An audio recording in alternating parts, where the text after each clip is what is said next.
I am Victor Caldwell, 70 years old, and somehow still healing from wounds my family inflicted. As a successful commercial real estate developer, I built an empire in Seattle, but I always put my family first. Last Sunday, I dropped by my son-in-law's upscale Bellevue home unannounced to catch up. Between deliveries of vintage French wine and his forced smiles, my 12-year-old granddaughter leaned forward, trembling. "You know, Grandpa," she whispered, "do not send Dad any more money. Just follow him. You will see." I simply looked at her and kept my composure. That night, I logged into my accounts, reviewed a decade of financial transfers, and called my lawyer. Before I continue this story, let me know where you are watching from in the comments below. Hit like and subscribe if you have ever had to uncover a painful truth to protect someone you love. Building a commercial real estate empire in the competitive heart of Seattle taught me how to read people. Over the decades, I learned to spot a bad investment from a mile away. I learned to look past the glossy marketing brochures, the firm handshakes, and the confident smiles to see the cracked foundation underneath. On the corporate battlefield, I was known for being relentless, perceptive, and completely unsentimental. But when it came to my own blood, I broke every single one of my own rules. I let grief blind me to reality. 10 years ago, my beautiful daughter Maya passed away from a sudden, aggressive illness. She was only 28 years old, with her whole life ahead of her. Losing her ripped my soul apart in ways I still cannot fully articulate. On her deathbed, holding my hand, with the little strength she had left in her fragile body, she made me promise to take care of her husband, Derek Stanton, and their 2-year-old daughter Lily. Maya wept as she told me Derek was struggling. She believed his small architectural design firm was on the verge of total bankruptcy, and she was utterly terrified of what would happen to her little girl when she was gone. I wiped my daughter's tears and promised her I would protect them. I promised she would not have to worry about a single thing, and I kept that sacred promise. Every single year for the past decade, I meticulously wired $150,000 to Derek. That is $1.5 million of my hard-earned money handed over with the sole condition that my granddaughter Lily would lack for absolutely nothing. I paid for what I believed were elite private schools. I paid for a comfortable, secure life. I genuinely thought I was buying my granddaughter a bright future. I thought I was honoring my dead daughter's very last wish. Last Sunday, I decided to drive out to Bellevue to see them. Bellevue is a wealthy, meticulously manicured suburb, the exact kind of place where every lawn is perfectly trimmed by professional landscapers, and every massive driveway holds at least one luxury imported car. I had not seen Lily in a few months due to my own health checkups, and I wanted to surprise her with a weekend visit. I parked my car down the quiet tree-lined street and walked up to their sprawling modern estate. The heavy oak front door was slightly ajar, catching the afternoon breeze. I decided to let myself in, stepping quietly into the massive open-concept kitchen. The sheer opulence of the room struck me immediately. Imported Italian marble countertops gleamed under expensive custom designer lighting. Floor-to-ceiling cabinetry made of exotic wood lined the walls, and a massive professional-grade refrigerator hummed quietly in the corner. It looked exactly like a feature spread in a high-end architectural magazine, a pure testament to immense wealth and comfort. Through the massive floor-to-ceiling glass windows facing the driveway, I could see Derek. He was 42 years old now, looking sharp-tanned and perfectly groomed. He was wearing an expensive cashmere sweater, laughing casually, with a delivery driver standing by a white commercial van. Derek was happily signing a clipboard to receive a large, heavy wooden crate. The stamped label on the side of the crate was clearly visible even from where I stood inside the kitchen. It was a bulk shipment of vintage French wine, easily several thousands of dollars just sitting on a hand truck on a Sunday afternoon. I felt a slight, uncomfortable twinge of annoyance deep in my chest. I found myself wondering exactly how a supposedly struggling single father, a man who constantly needed my financial support to keep his business afloat, could casually afford such extravagant luxuries. but I forced myself to push the suspicious thought aside.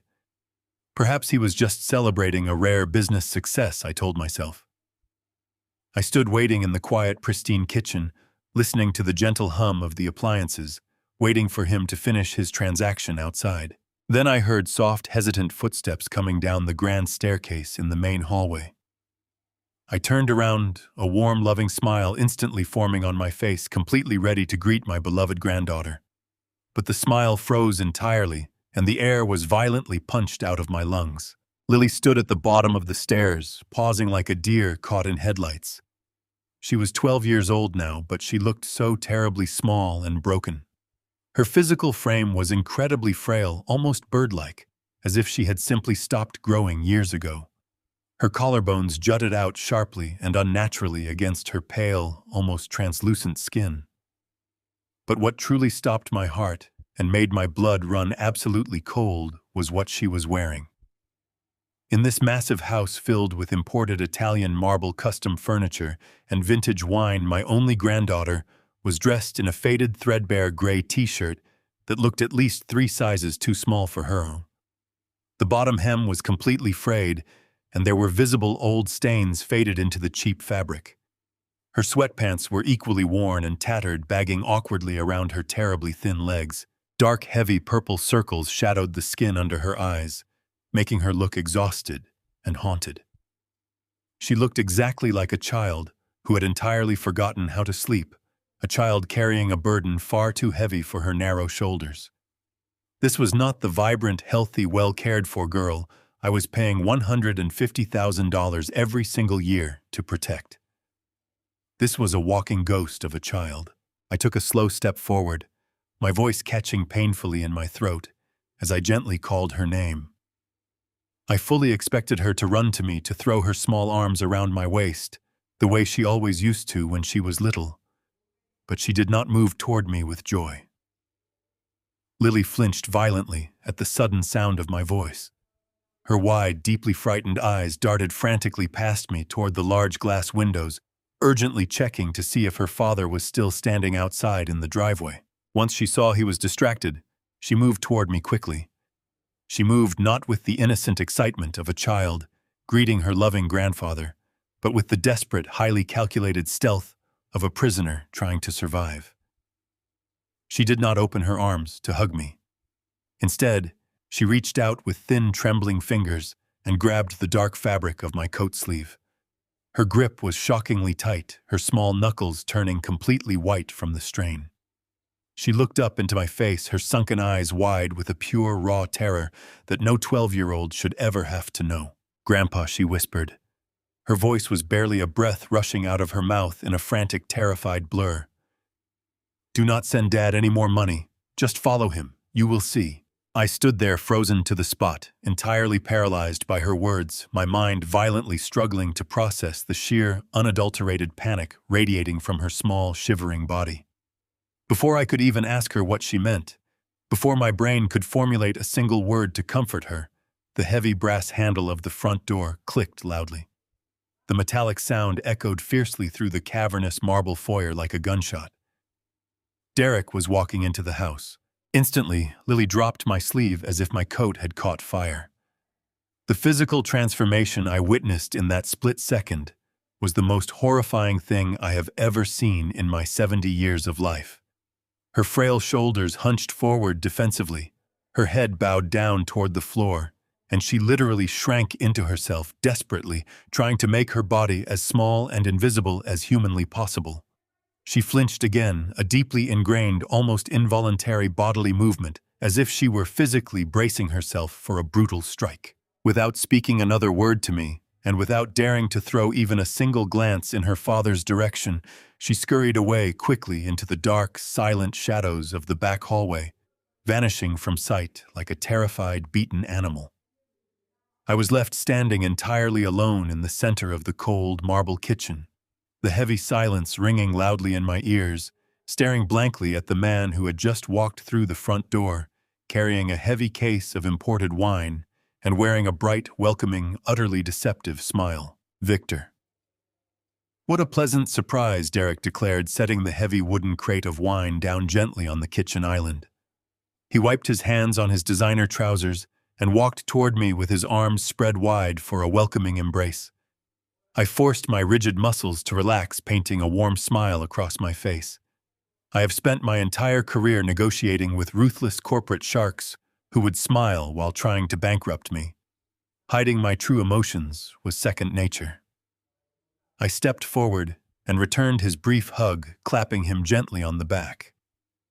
"I wanted to see my two favorite people," I replied smoothly. Derek beamed as if he did not have a single care in the world. He began unpacking the imported bottles with practiced ease, offering me a glass of a rare vintage. I accepted it gracefully, playing the part of the weary but generous old man. We moved into the formal dining room, a vast space dominated by a long mahogany table that could easily seat 12 people. The room was immaculate, untouched by the messy reality of raising a child. I took a seat near the head of the table, sipping the dark wine while mentally preparing my next move. I needed to understand how he was going to justify the condition I had witnessed. "Where is my sweet little girl hiding today?" I asked him casually, letting out a soft chuckle. I saw her for a brief fleeting second on the stairs, but she scurried away before I could give her a proper hug. She looked a bit pale, Derek, and those clothes she was wearing looked like they had seen much better days. "Is she not eating well?" I leaned forward slightly, resting my hands on the polished wood. I watched his lying, deceitful face closely. Derek did not miss a beat. He let out a long sigh, placing his wineglass down with a calculated look of utter exhaustion. He ran a hand through his perfectly styled hair, his shoulders dropping dramatically in a masterful, rehearsed display of overwhelming parental burden. "Victor, I was actually hoping we could talk about this," he began, his voice dipping into a hushed, sorrowful tone. "Raising a preteen girl on my own is becoming incredibly difficult. Lily is going through a severe, highly rebellious phase right now. The school counselor warned me this might happen as she entered adolescence." He leaned closer, his eyes projecting a deep, manufactured vulnerability. "She misses Maya terribly, Victor. We both do. But Lily has started acting out in very strange, self-destructive ways. She completely refuses to wear the nice clothes I buy her. She deliberately digs old, ruined shirts out of the donation bins just to provoke a reaction from me. She isolates herself in her room for hours, flatly refuses to eat the nutritious meals I prepare, and treats me like a hostile enemy. I am trying everything I can to be patient, but her behavior is becoming increasingly erratic and draining for us." I nodded slowly, maintaining my expression of sympathetic concern, encouraging him to continue his performance. "It breaks my heart to see her hurting," Derek added, his voice breaking flawlessly. "That is why I have had to make some tough financial decisions lately. The $150,000 you generously send us every single year is a true lifesaver, Victor. Truly it is. But almost every single penny of it is being completely drained by the most exclusive adolescent psychiatrists and behavioral therapists in Seattle. Specialized grief counseling is astronomically expensive, but she desperately needs the help." I sat quietly, absorbing the absolute audacity of his claims. For 40 years, I sat at the head of boardroom tables, dissecting the body language of highly trained executives. I know how to spot a lie. I know the micro-expressions of deceit. I saw the slight tightening of Derek's jaw. I noticed the way his eyes blinked a fraction too fast when he mentioned the money. I recognized the subtle, rehearsed rhythm of a carefully constructed speech he had prepared just in case I ever asked difficult questions. He was lying straight to my face with zero hesitation. My blood boiled with a white-hot fury, but I kept my breathing slow and steady. "I understand, Derek," I murmured softly, patting his hand across the table. "Raising a grieving child alone after such a devastating loss is an incredibly taxing task. You are doing the best you can, and I appreciate your transparency. We will get her through this difficult phase together." Derek smiled, a flash of relief crossing his face as he believed he had successfully pacified the clueless old grandpa. He picked up his wineglass again, completely unaware that he had sealed his fate. Before Derek could offer another toast to our mutual understanding, The sound of the front door opening echoed down the hallway. This was not a hesitant knock or a delivery person waiting for permission to enter. Someone was boldly using their own key to walk right into the house. I heard the sharp, confident clicking of expensive high heels stepping firmly onto the polished marble foyer. The rhythmic tapping moved quickly and purposely toward the formal dining room. I raised an eyebrow, looking at Derek with feigned curiosity. "I was not aware you were expecting company this evening," I noted. Derek sat up a bit straighter, quickly clearing his throat. "Actually, Victor, perfect timing," he said, his tone shifting back to the bright, cheerful facade he wore earlier. "There is someone very important I want you to meet." A young woman stepped through the wide dining room archway, commanding the space. She was in her mid-30s, breathtakingly stylish, and radiating an air of absolute ownership. She wore a tailored designer blazer, immaculate fitted trousers, and carried a genuine leather handbag that easily cost several $1,000s. Her dark hair was perfectly blown out, falling smoothly past her shoulders. "Victor, this is Valerie," Derek announced smoothly, standing up to greet her. "I told you about the behavioral issues Lily has been struggling with lately.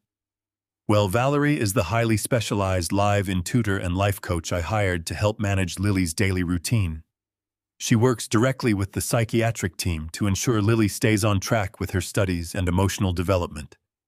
It is an enormous ongoing expense, of course, but having Valerie living here in the house has been an absolute undeniable godsend for us." Valerie offered me a brilliant, practiced smile, stepping forward to introduce herself. "It is a pleasure to finally meet you, Mr. Caldwell," Valerie said, her voice dripping with artificial sweetness.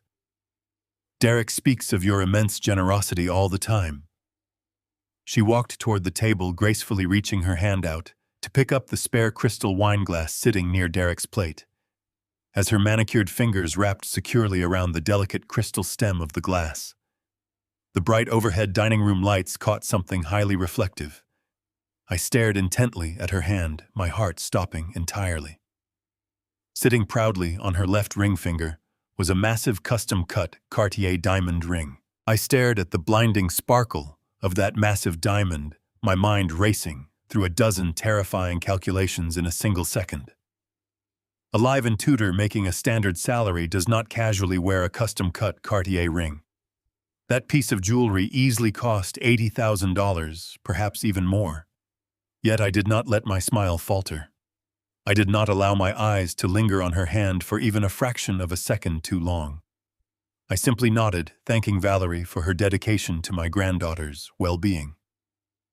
For the remainder of the evening, I played my assigned role to absolute perfection. I ate their meticulously prepared dinner, laughed at Derek's hollow jokes, and feigned the pleasant, oblivious fatigue of a wealthy old man who had no reason to suspect the people sitting across from him. I excused myself shortly after dessert, claiming the long drive from Seattle had finally caught up with me. Derek eagerly escorted me to the plush guest bedroom on the ground floor, wishing me a restful night with that same practiced, artificial warmth. Once the heavy wooden door clicked shut behind me, the tired grandfather facade vanished entirely. I did not undress. I did not get into the luxurious high-thread couch sheets. I sat silently on the edge of the bed in the dark, listening to the muffled sounds of the house settling. I waited for hours. I heard Derek and Valerie moving around upstairs, their low voices occasionally drifting through the vents, followed eventually by the heavy silence of a sleeping house. At exactly 2 in the morning, the gnawing, suffocating feeling in my gut became impossible to ignore. My instincts, the very same instincts that had successfully guided me through decades of cutthroat commercial real estate deals, were screaming at me that I was standing in the middle of a massive, elaborate illusion. I slowly opened my bedroom door. It made no sound. I stepped out into the dark, silent corridor. The opulent Bellevue mansion felt entirely different at night. The grand spaces and expensive marble surfaces felt cold, clinical, and deeply unwelcoming. I moved silently up the carpeted stairs, my footsteps completely absorbed by the thick fabric. I needed to see Lily. I needed to know the true extent of the nightmare she was living. I navigated the long, dark hallway on the second floor, passing the master suite where Derek slept.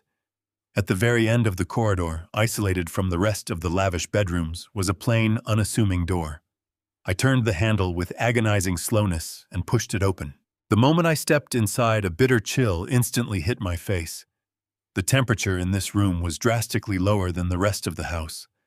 It felt like stepping into a refrigerated vault. I let my eyes adjust to the dim light filtering through the thin curtains.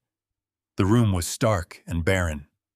There were no posters, no books, no toys, none of the comforting clutter you would naturally expect to find in a 12-year-old girl's bedroom. I looked up toward the ceiling. The central heating vent, which should have been pumping warm air into the room, had been deliberately sealed shut with thick strips of industrial tape. I looked down at the bed. Lily was curled tightly into a small, shivering ball under a single inadequate blanket. I stepped closer, my heart breaking into a million jagged pieces. The mattress she was sleeping on was shockingly thin, nothing more than a cheap, rigid foam pad resting directly on the hard wooden slats of the bed frame, standing there in the freezing dark. Listening to her shallow, uneven breathing, a flood of painful memories washed over me. I vividly remembered sitting in that sterile hospital room 10 years ago.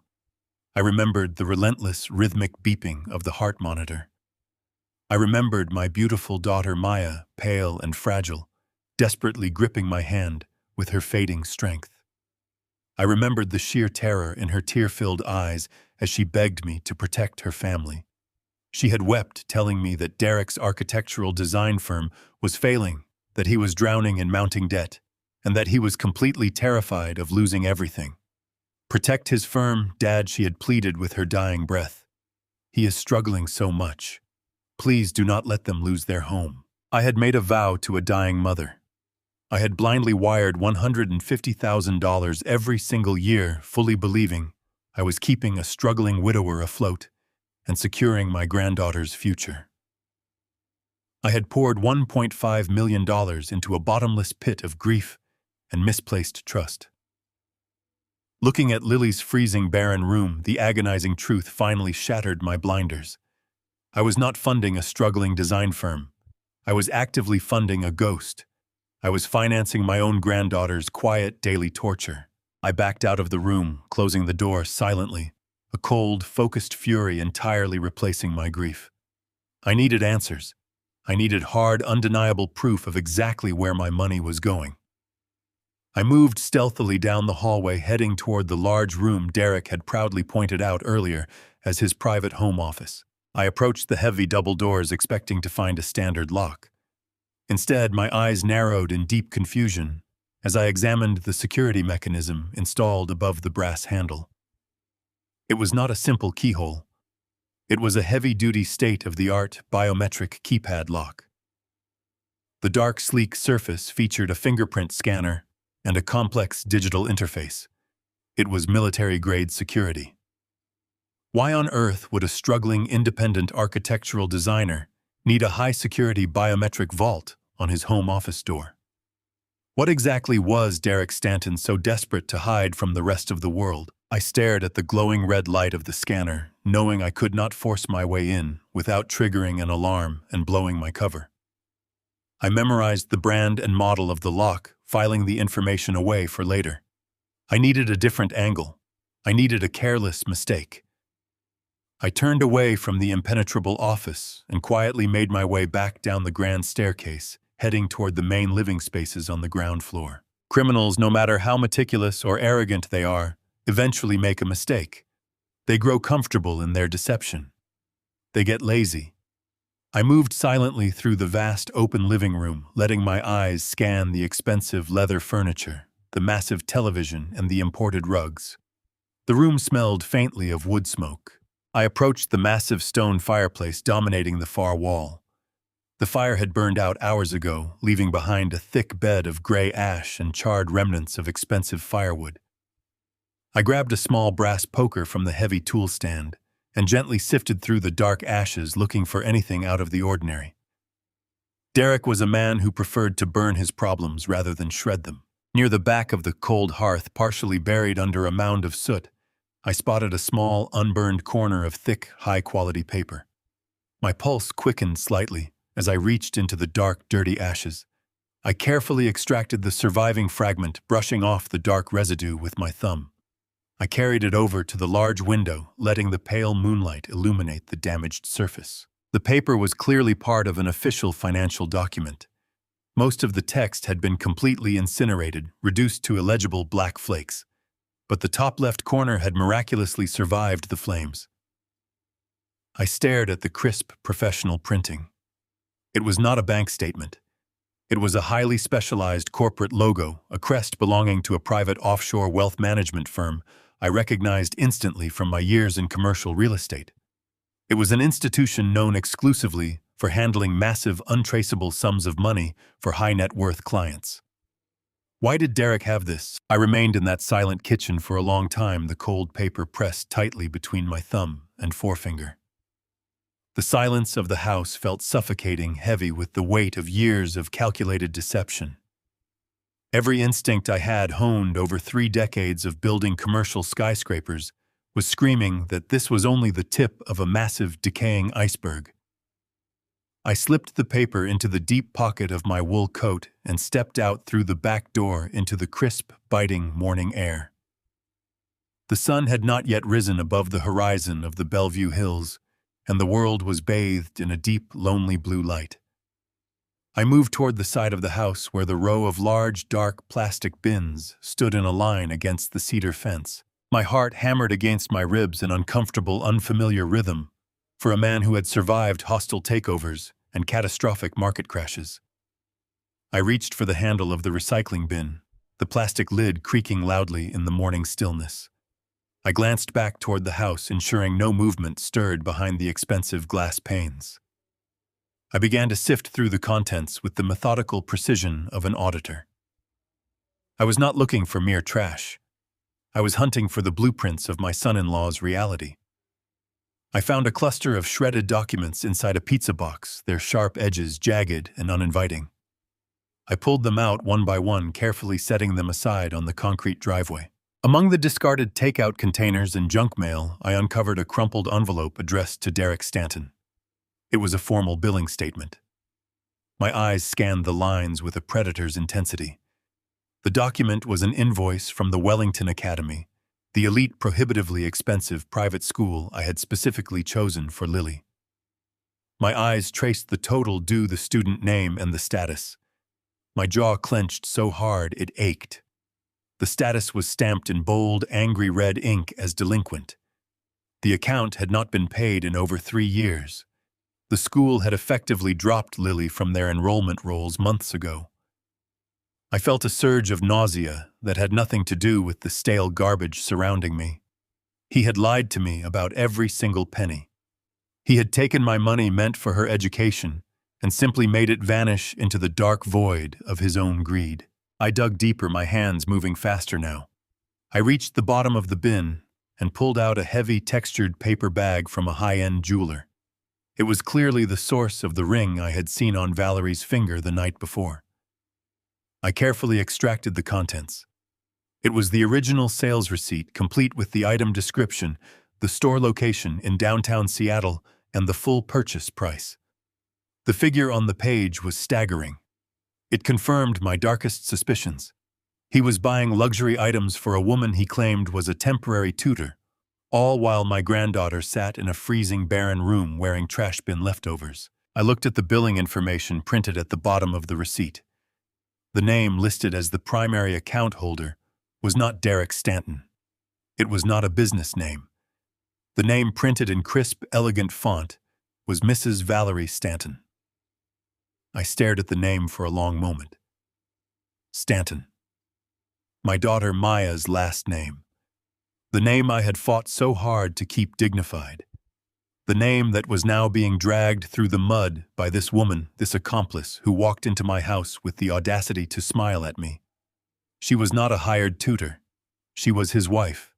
They were living a complete double life under my very nose, a life bought and paid for by the tragic death of my daughter and the subsequent grief of an old man who just wanted to believe the best in people.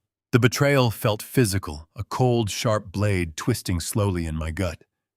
I stood up, my knees cracking, and leaned against the cold cedar fence. I looked up at the darkened house, imagining Derek and Valerie sleeping soundly in their master suite, wrapped in expensive linens, likely dreaming of the next big score they could siphon from my bank account. They had played me perfectly. They had used the memory of a dying woman to create a pipeline of easy money that lasted for 10 long years. They had calculated that I would never look too closely, that I would never question the word of a grieving father, that I would always stay comfortably within the lines of the role they had assigned to me. But they had made one catastrophic, fatal mistake. They had underestimated exactly who I was. They did not realize that a man who builds skyscrapers does not just build for aesthetics. He builds for structural integrity.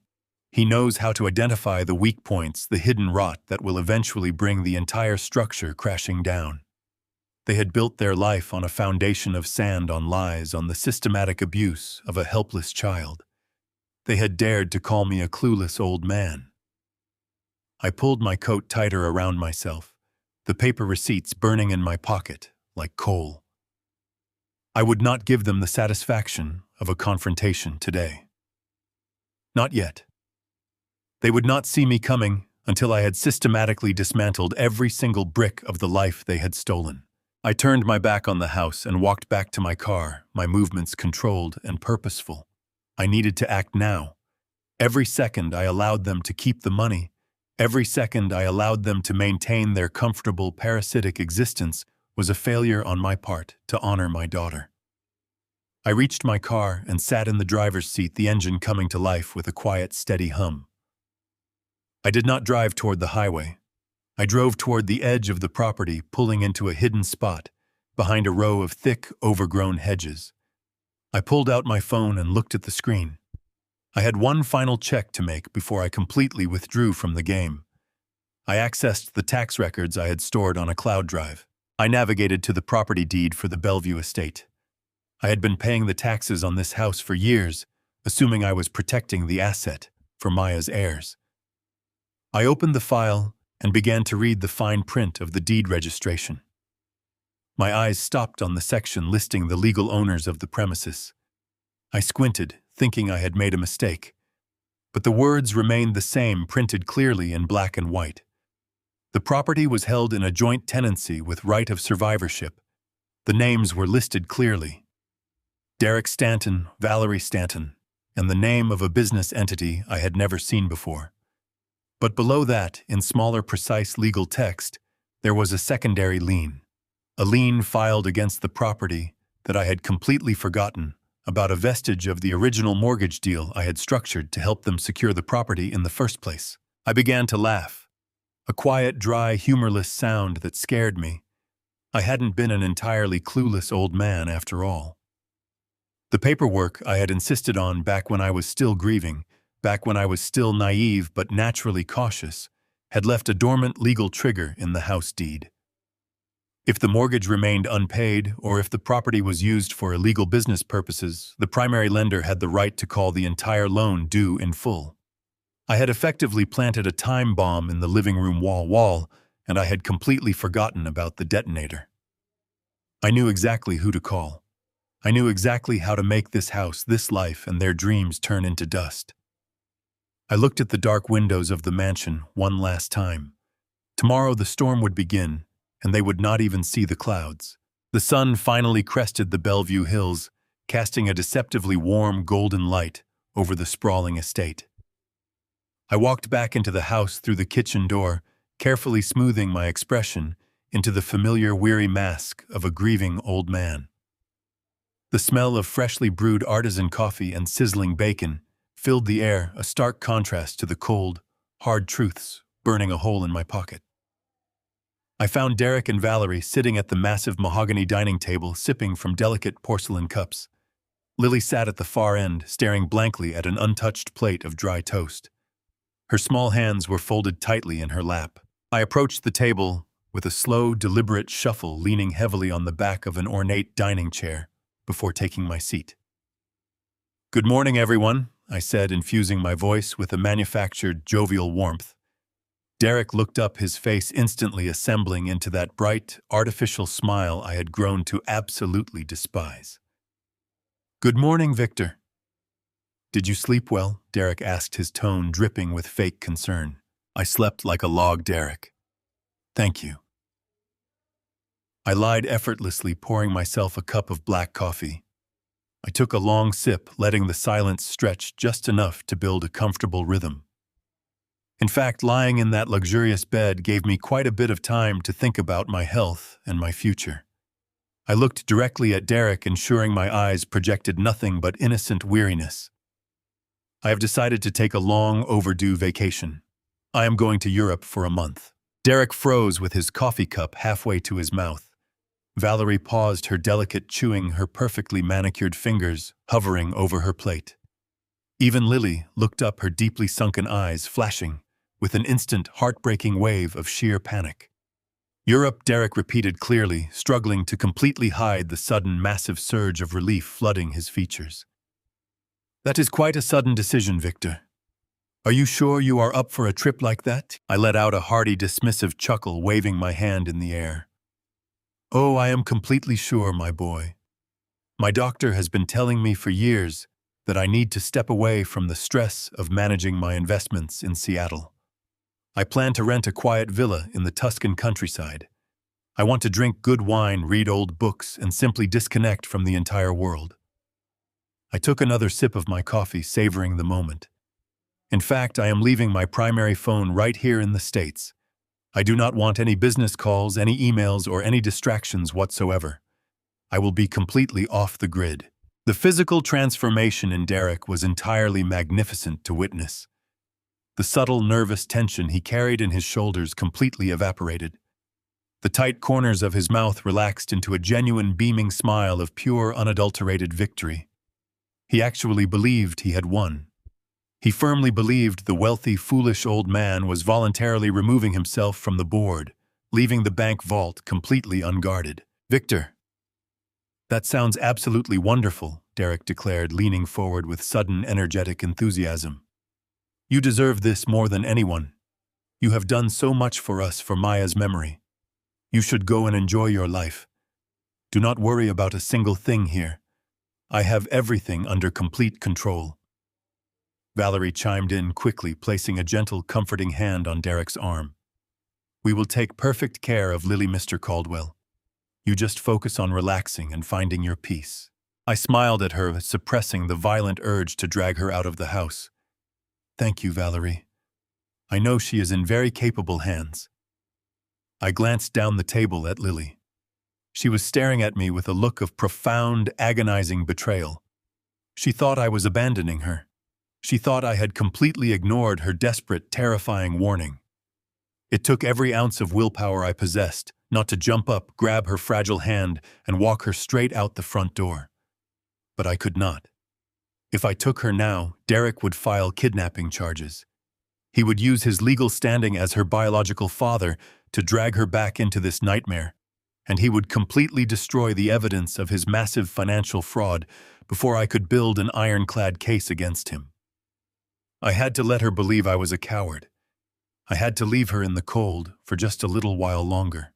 "I will pack my bags immediately," I announced, pushing my chair back from the table. "My flight leaves early this afternoon." Derek was so profoundly eager to get me out of the house that he personally carried my heavy leather suitcase down the grand staircase. He walked me all the way to my car, opening the driver's side door for me, like an overly attentive valet. "Have a safe flight, Victor. Take all the time you need," he said, clapping me warmly on the shoulder. "I will, Derek." "Take care of my girl," I replied, sliding into the soft leather seat. I started the engine, offered one final cheerful wave through the tinted window, and slowly drove down the long, manicured driveway. I watched him in the rearview mirror. He stood in the driveway with his hands in his pockets, watching my car disappear down the road.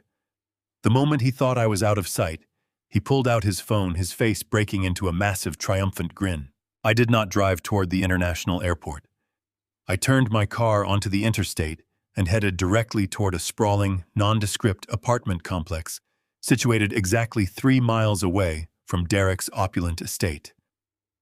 I had used a discreet corporate holding company to secure a short-term lease on a ground-floor unit earlier that morning. It was a completely untraceable, sterile space where I could operate without raising a single red flag. I parked in the designated visitor spot, carried my suitcase inside, and locked the deadbolt behind me. The apartment was sparsely furnished and smelled faintly of industrial cleaning supplies. It was perfect. I walked into the small kitchen, bypassed the empty refrigerator, and pulled a brand-new prepaid cellular phone from the inner pocket of my wool coat. I dialed a highly secure number I had memorized over a decade ago. The line rang twice before a deep, gravelly voice answered. "I hope you have a very good reason for calling this specific number, Victor," the voice said calmly. "I need your eyes, Garrett," I replied without any hesitation. "I need a complete surgical dismantling of a man named Derek Stanton. He is my son-in-law." Garrett Flynn was a former behavioral analyst and tactical investigator for the federal government. After retiring from the agency, he transitioned into the highly lucrative, deeply secretive world of corporate espionage and private intelligence.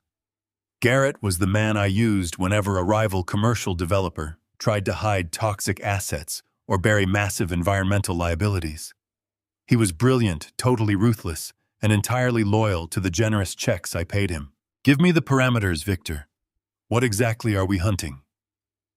Garrett asked, the faint sound of a keyboard clacking loudly in the background. Everything I stated coldly.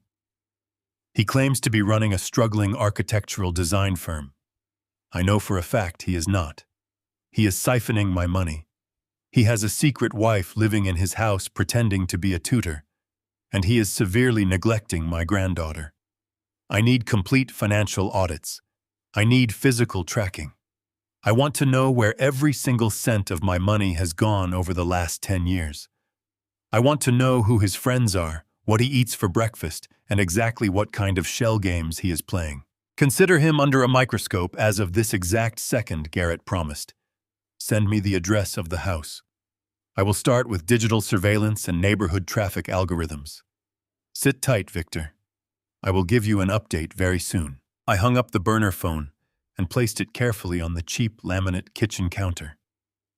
I walked over to the small window and stared out at the gray, overcast Seattle sky. The waiting was always the hardest part of any major corporate battle.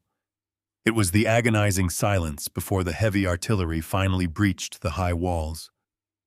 I paced the length of the small apartment, my mind racing through every possible legal scenario, every single angle of attack my attorney would need to completely eviscerate Derek in a court of law. I drank 3 glasses of tap water just to have something to do with my trembling hands. Exactly 3 hours and 14 minutes later, the prepaid burner phone vibrated sharply against the counter. I snatched it up, instantly pressing the device to my ear. "Talk to me, Garrett," I commanded softly. "Victor, your son-in-law, did not go to a design firm. He just drove a brand-new Porsche into a shell company's corporate plaza." I stood frozen, letting Garrett's words echo in my mind. A Porsche. A shell company. My hands gripped the counter until my knuckles turned white. For 10 years, I pictured Derek hunched over a drafting table trying to keep a failing firm alive. Instead, he was cruising Bellevue in a sports car insulated by corporate deception. I told Garrett to bring his equipment to my location and unlocked the door. Within 20 minutes, Garrett crossed the threshold. He was a broad-shouldered man with analytical eyes that missed nothing. He dropped 2 heavy cases onto the table and began assembling a mobile command center. Within moments, 3 monitors glowed brightly in the dim room, strings of data scrolling rapidly across the screens. He connected his secure uplink and tossed a stack of printed logs across the table. "We need to start at the very beginning," Victor, Garrett said. "Tell me exactly how you structured the financial support. Where did you think your money went every single year?" I took a deep breath, fighting the nausea accompanying the memory of my daughter's deathbed. "When Maya passed away, I established a highly restrictive, irrevocable trust." I explained, my voice tight with rage. "I know how to protect assets. The trust was specifically designed to ensure Lily's future. I wired $150,000 into that account every January." Derek was the appointed trustee, legally bound to use those funds exclusively for Lily's education, healthcare, and overall well-being. Any surplus was supposed to remain locked in investment portfolios. It was an ironclad fortress, or so I believed. Garrett did not blink. He turned to his center monitor, his fingers flying across the keyboard with blinding speed. The rapid clacking filled the apartment like gunfire. He pulled up the routing numbers I provided, tracing the digital footprint of my annual transfers.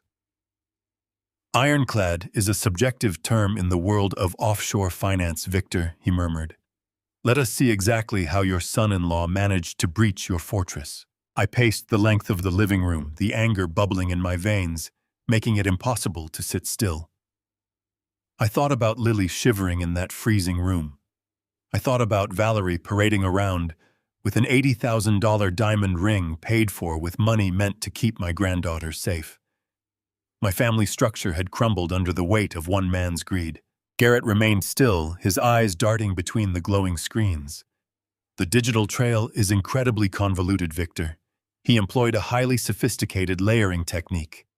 Your funds land in the original trust account, but they do not stay there for more than 48 hours. They are immediately fragmented, split into dozens of smaller transactions, and bounced through a labyrinth of secondary accounts. He is utilizing a technique known as smurfing to avoid triggering standard banking alerts. He is washing the money clean.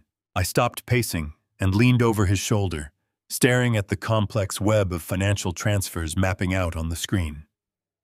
How is that legally possible? I demanded, disbelief bleeding into my voice. I set up the trust parameters myself. The bank should have instantly flagged any transfer that did not directly align with Lily's verifiable expenses. The legal covenants were explicitly clear. Garrett brought up a scanned copy of a legal document, expanding it across the largest monitor. He tapped a finger against the glass. They were clear, Victor, until 3 years ago. Look at this. He opened a file labeled as a trust amendment. It was a formal notarized legal petition requesting a fundamental alteration to the disbursement rules of the original trust. According to this document, you formally authorized Derek Stanton to completely bypass standard expenditure verifications, to invest the capital into a private holding company. I stared at the glowing document, my blood turning to absolute ice. My name was printed clearly at the bottom of the page. Beside it was my signature. The loops, the angles, the specific pressure points of the ink were a flawless reproduction of my actual handwriting. He forged my signature. I whispered, the horrifying reality settling heavily over me. He forged a legal trust amendment to hijack the fund. Garrett nodded grimly, his face illuminated by the harsh blue light. He did not just forge your signature, Victor. He created an entirely new destination for your money. He funneled every single penny of your annual transfers, along with the accumulated interest of the previous 7 years, directly into a private, limited liability company registered in Delaware. He essentially created a massive, unregulated vacuum. What is the name of the company? I asked, bracing myself for another calculated insult. Garrett clicked a folder icon, pulling up the corporate registration documents for the Delaware entity. He highlighted the business name at the top of the page. He named the holding company Maya's Legacy Management. Garrett read aloud, his voice entirely devoid of emotion. The sheer cruelty of the name hit me like a physical blow to the chest. He had weaponized my dead daughter's name. He used the sacred memory of Maya to construct the financial vehicle he was using to actively rob her child. He was laundering the money I sent to protect Lily through an entity named after the mother she desperately mourned. My vision blurred red. The level of sociopathic detachment required to execute such a maneuver was beyond anything I had ever encountered. Open it, I commanded, my voice dropping to a dangerous whisper. Open the asset portfolio for Maya's Legacy Management. I want to see exactly what he is holding in this account. I want to see exactly what he traded his daughter's future to obtain. Garrett executed a rapid series of keystrokes, bypassing several layers of basic corporate security to access the internal asset ledger of the LLC. The screen refreshed, displaying a comprehensive itemized list of high-value holdings. I leaned closer to the monitor, expecting to find a collection of aggressive stock portfolios, perhaps risky venture capital investments, or hidden offshore bank accounts filled with cash. Instead, the detailed asset portfolio displayed on the glowing screen painted a vastly different, utterly horrifying picture. Maya's legacy management did not hold a single college fund mutual fund or pediatric healthcare policy for Lily. Garrett scrolled down the extensive list, the quiet click of the mouse echoing loudly in the silent room. He holds the primary title to a luxury penthouse suite in downtown Seattle. Garrett noted reading the property details. He also holds the deeds to 2 premium commercial retail spaces in the high-end shopping district of Bellevue. The combined assessed market value of those 3 properties alone is over $5 million. And there is one more major asset listed here at the bottom of the ledger, Garrett added, his tone sharpening with profound disbelief. He clicked the final entry, expanding a detailed registration document. It was a maritime bill of sale. Garrett looked up at me, his sharp eyes reflecting the severity of the discovery. Victor, your son-in-law recently purchased a 65-foot luxury motor yacht. A 65-foot luxury motor yacht. The words hung in the sterile air of my rented apartment, vibrating with a sickening, heavy resonance that threatened to completely overwhelm my senses. My daughter had begged me to save her husband from total financial ruin, and he had used my devastating grief to buy a massive floating palace, while her only child shivered on a thin foam pad. I closed my eyes, taking a long, ragged breath to steady the violent shaking in my hands. The financial documentation was irrefutable, but recovering stolen assets was a secondary concern right now. The money was merely paper, easily replaced or discarded. I needed undeniable visual proof of the physical and emotional torment occurring behind the closed doors of that Bellevue mansion. I needed to witness exactly how Derek Stanton was treating my precious granddaughter when he firmly thought the entire world was completely blind to his monstrous actions. I looked across the table at Garrett, my voice dropping to a harsh, uncompromising register that left no room for debate. Financial records will not be enough to strip him of custody quickly, I stated. I need eyes inside that house, Garrett. I need to see everything that happens in the main living spaces. Garrett did not hesitate for a single second. He closed his laptop and reached for a heavy black Pelican case resting on the floor. Give me exactly 2 hours, Garrett replied smoothly, his tone remarkably calm given the extreme severity of the situation. I have a high-level contact at the regional telecommunications hub. We are going to initiate a highly targeted localized internet outage affecting only his specific neighborhood block. When Derek inevitably calls to complain bitterly about losing his vital connection, I will be the dispatched technician responding directly to the urgent service ticket. It was a flawless textbook tactical infiltration strategy. Exactly 80 minutes later, I sat frozen at the small kitchen table, staring intently at my blank computer screen. My prepaid burner phone buzzed with a quick encrypted text message from Garrett indicating he was currently approaching the grand front door. I waited in agonizing suspense, vividly imagining Garrett walking confidently up that sprawling driveway, wearing a generic utility uniform and carrying a heavy leather tool belt. I pictured Derek greeting him with that same arrogant, deceitful smile, completely oblivious to the highly trained predator stepping effortlessly right into the very heart of his sanctuary. The silent minutes stretched into what felt like absolute eternity. I tapped my fingers rhythmically against the cheap laminate counter, my racing mind picturing the exact layout of the vast open-concept living room and kitchen area. It was the central hub of their daily existence, the place where they cooked, ate, and socialized. If Lily was truly being abused, it would undoubtedly happen there. Finally, a secure application on my desktop chirped quietly. A loading bar appeared, rapidly filling with vibrant green light. The screen flickered wildly for a fraction of a second before stabilizing into a crystal-clear, high-definition video feed. Garrett had masterfully embedded a microscopic wide-angle lens directly into the plastic casing of their primary wireless router, which sat perfectly positioned on a high decorative shelf overlooking the entire living and formal dining space. The audio feed hummed to life, capturing the ambient hollow sounds of the sprawling mansion.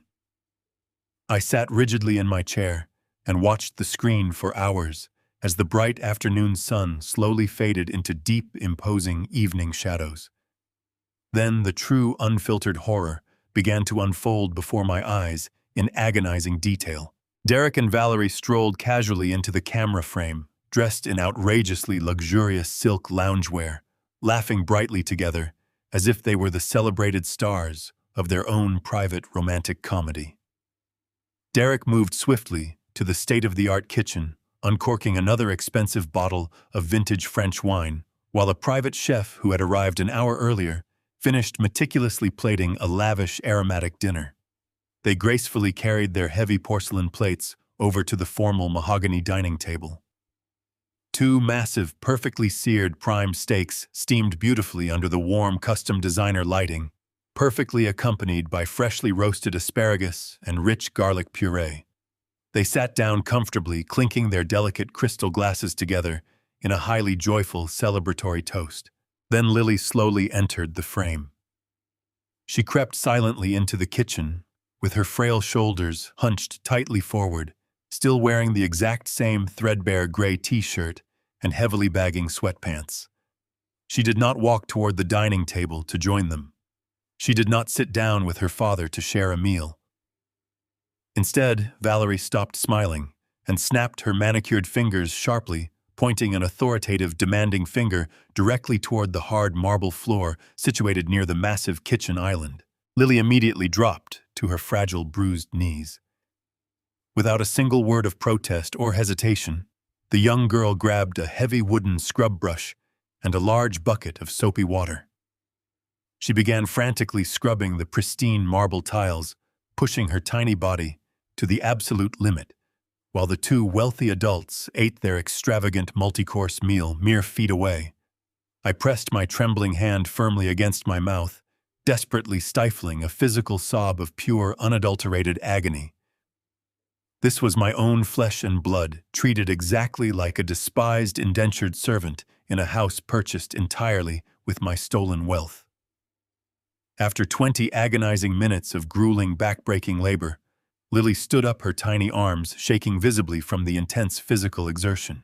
Derek casually grabbed his knife and scraped a few cold, grisly scraps of leftover steak and some wilted, unwanted vegetables onto a flimsy small paper plate. He shoved it roughly across the gleaming kitchen counter without even looking in her direction. Lily stood exactly where she was, eagerly eating the cold, discarded scraps, directly over the stainless steel sink, never once daring to lift her deeply terrified eyes to look her wealthy father in the face. The profound, casual cruelty was so effortlessly executed, so deeply ingrained in their twisted daily routine, that it made my aching chest burn with a violent, consuming hatred. They did not even view my beautiful granddaughter as a living human being. As I helplessly watched Lily silently wash her flimsy paper plate in the large kitchen sink, the heavy brass handle of the main front door suddenly clicked very loudly on the live audio feed. The massive wooden door swung wide open, and a young woman dressed in a crisp, highly professional nanny uniform stepped gracefully into the grand marble foyer. She was firmly holding the small hands of two incredibly healthy, beautifully dressed toddlers. They looked to be around 3 or 4 years old, wearing matching designer winter coats and beaming with pure, innocent, radiant joy. The two energetic toddlers immediately dropped the smiling nanny's hands and sprinted excitedly toward the formal dining room, their bright, echoing voices cutting sharply through the quiet house, screaming happily, "Daddy, Mommy!" I sat completely frozen in my chair, staring blankly at the glowing computer screen, as the full, sickening magnitude of their elaborate deception finally crashed down upon me. I sat completely frozen in my uncomfortable chair, staring blankly at the glowing computer screen, as the full, sickening magnitude of their elaborate deception finally crashed down upon me. The toddlers scrambled into Derek and Valerie's arms.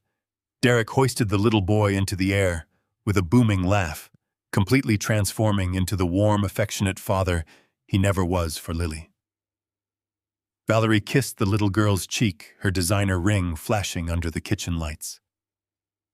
Lily. My terrified 12-year-old granddaughter did not even look up from the sink. She just kept scrubbing her flimsy paper plate, shrinking further into herself, as the happy picture-perfect family celebrated their evening. My stomach violently churned. A wave of physical nausea washed over me so intensely that I had to grip the edge of the kitchen counter just to keep myself from collapsing. The prepaid burner phone resting on the small table buzzed loudly, breaking the suffocating silence of my rented apartment. I picked it up, hands shaking uncontrollably. Garrett was on the line, his usually calm breathing sounding slightly heavy. "Tell me you are watching this, Victor," he said softly. "I am watching," I replied, my voice sounding incredibly hollow, stripped of all its former strength. "I need to know everything about her, Garrett. I need a complete unredacted background check on this woman, Valerie. Tear her entire life apart piece by piece and tell me exactly who she really is." "Consider it done," Garrett promised, the frantic clicking of his keyboard immediately resuming.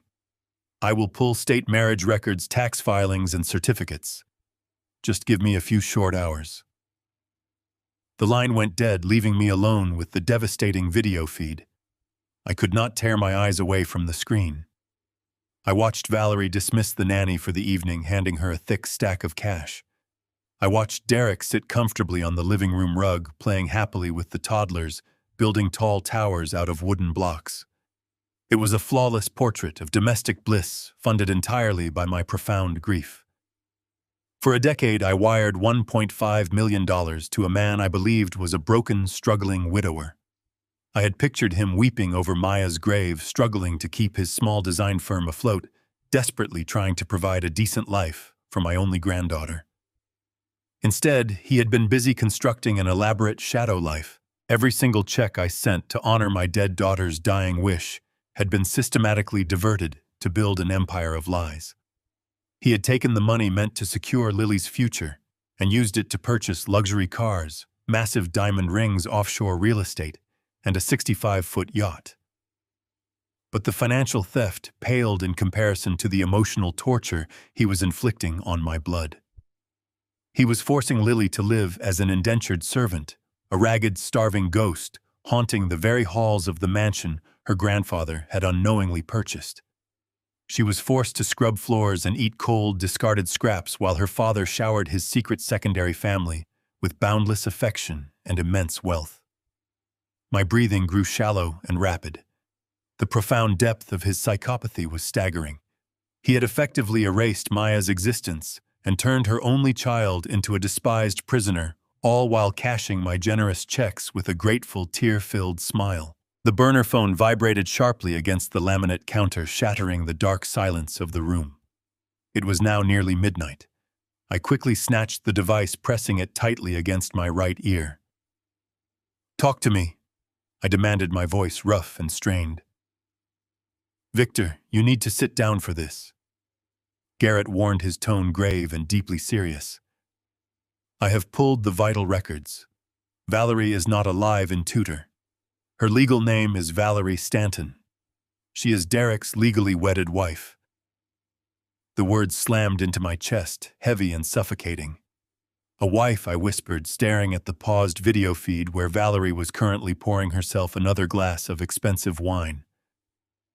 "When did they get married, Garrett? Tell me the exact date now." I heard the rustle of papers over the secure line. "They were married in a private, highly exclusive ceremony in Aspen, Colorado," Garrett replied. "The marriage certificate was filed exactly 14 months after your daughter Maya passed away." 14 months. My brilliant, beautiful daughter had barely been in the ground for a year before Derek was walking down the aisle with another woman. He had spent the last 9 years secretly raising a whole new family, completely insulated by the massive, impenetrable wall of my own misguided generosity.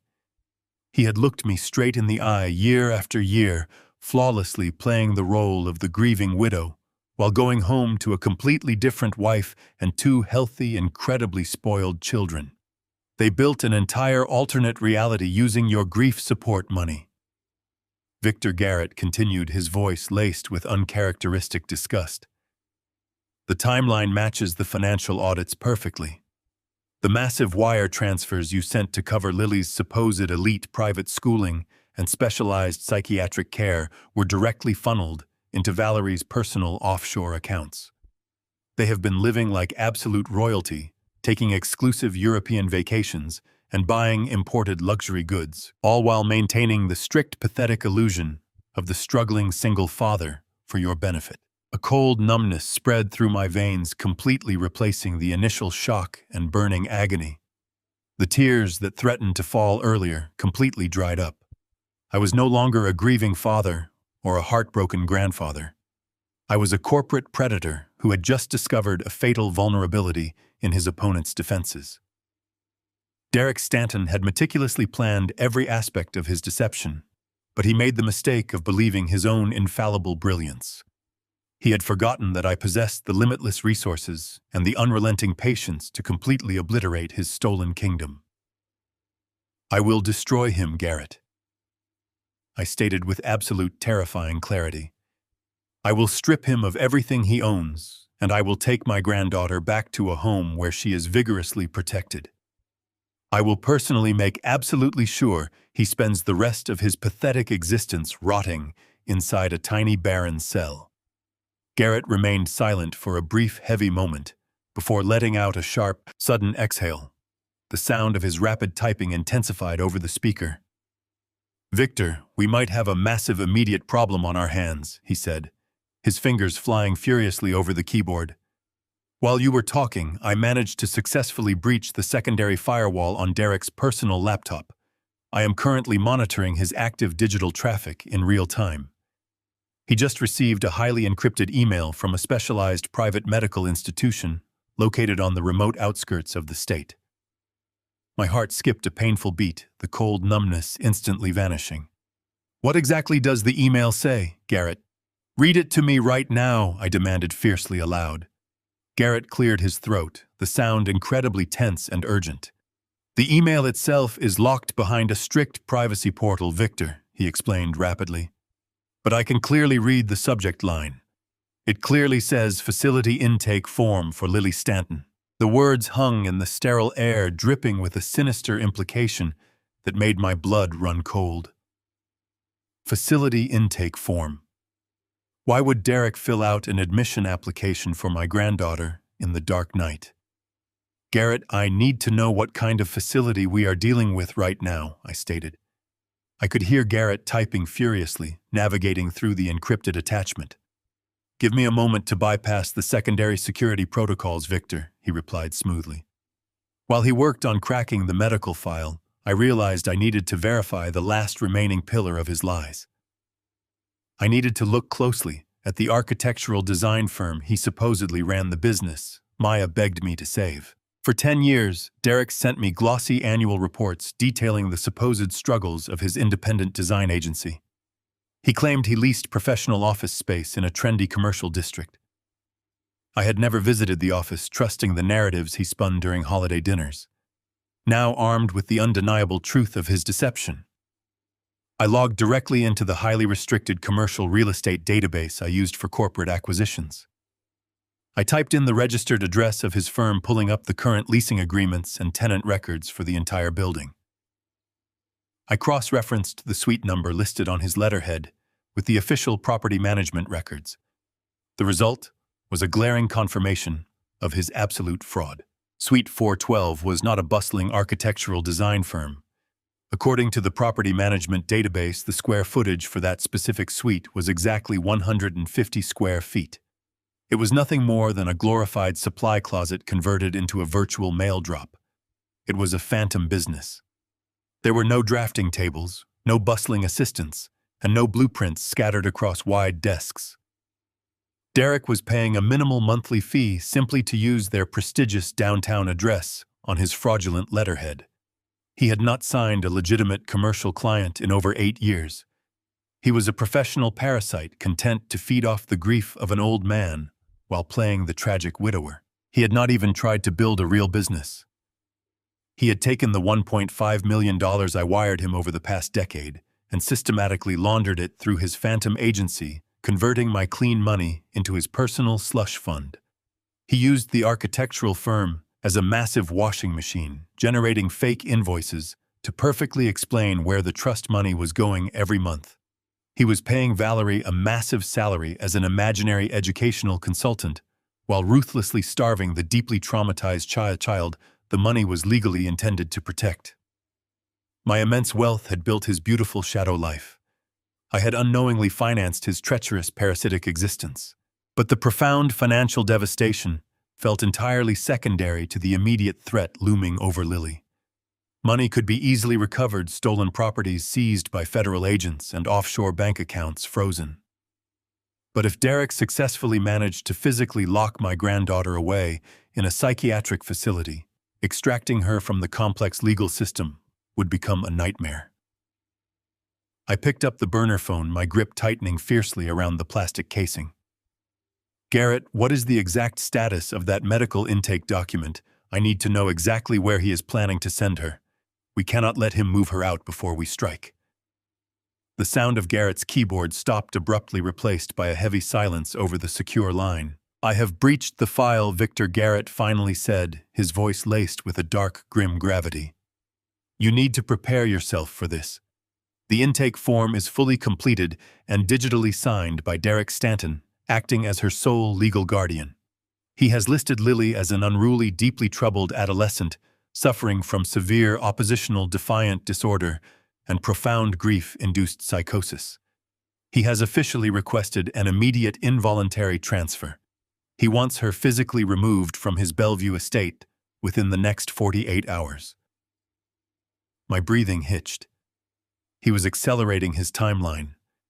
Perhaps my sudden visit had spooked him, or perhaps he wanted to eradicate the last remaining piece of Maya. "Why is he sending her away now?" I asked, my voice barely a whisper over the phone. "What kind of facility is this exactly?" "He is not sending her to a premier psychiatric hospital in Seattle, Victor. He is not sending her to the elite therapeutic boarding schools he claimed he was paying for. He is sending her to a place called the Clearwater Behavioral Institute." I immediately opened a new tab on my web browser, my shaking fingers struggling to correctly type the name into the search engine. The results populated instantly, filling my screen with bleak, deeply unsettling images. The facility was not a standard medical hospital. It was a remote, isolated camp located deep in the unforgiving wilderness of western Montana. I scrolled quickly through the sparse website. It marketed itself as a rigorous wilderness program for troubled teens. There were no photographs of smiling therapists or comfortable dormitories. The images showed Spartan wooden cabins, high chain-link fences, and desolate snowy landscapes. It looked exactly like a juvenile penal colony. Garrett began reading from the internal reports he had pulled regarding the camp.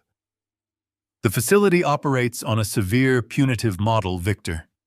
They enforce strict isolation protocols, intense physical labor, and complete communication blackouts for the first 6 months of enrollment. If Derek successfully checks her into this program, Lily will not be allowed to make a single phone call. She will simply disappear into the Montana wilderness, completely cut off from the outside world." The monstrous brilliance of his plan crystallized in my mind. Derek did not just want to get rid of Lily. He wanted to permanently silence her. He knew she was fully aware of his abuse. He knew she had desperately tried to warn me.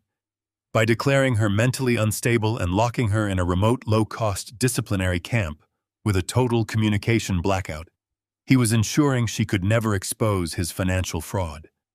He would continue to collect my annual $150,000 wire transfers, claiming he was paying for exclusive psychiatric care while dumping her in a cheap wilderness program. He was going to let her rot in the freezing mountains while he sailed his luxury yacht. I stared at the bleak images of the Montana facility, a cold resolve settling into my bones. Derek Stanton had planned the perfect crime, carefully exploiting the deep love of a grieving grandfather. He had isolated his daughter, stolen my wealth, and constructed a fraudulent empire on agonizing lies. But he forgot the old man he casually dismissed was fully awake now. I was no longer the heartbroken father writing massive checks to honor a dying wish. I was a dangerous man with limitless resources, absolute clarity, and an unrelenting thirst for total justice. I looked at the encrypted intake form glowing brightly on my monitor. The document was a death sentence for my granddaughter.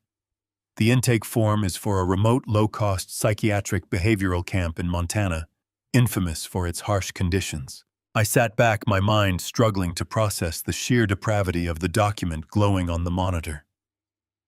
A wilderness camp in the freezing mountains of Montana. It did not make any logical sense. Derek was a parasite deeply obsessed with projecting an image of immense wealth to his social circle.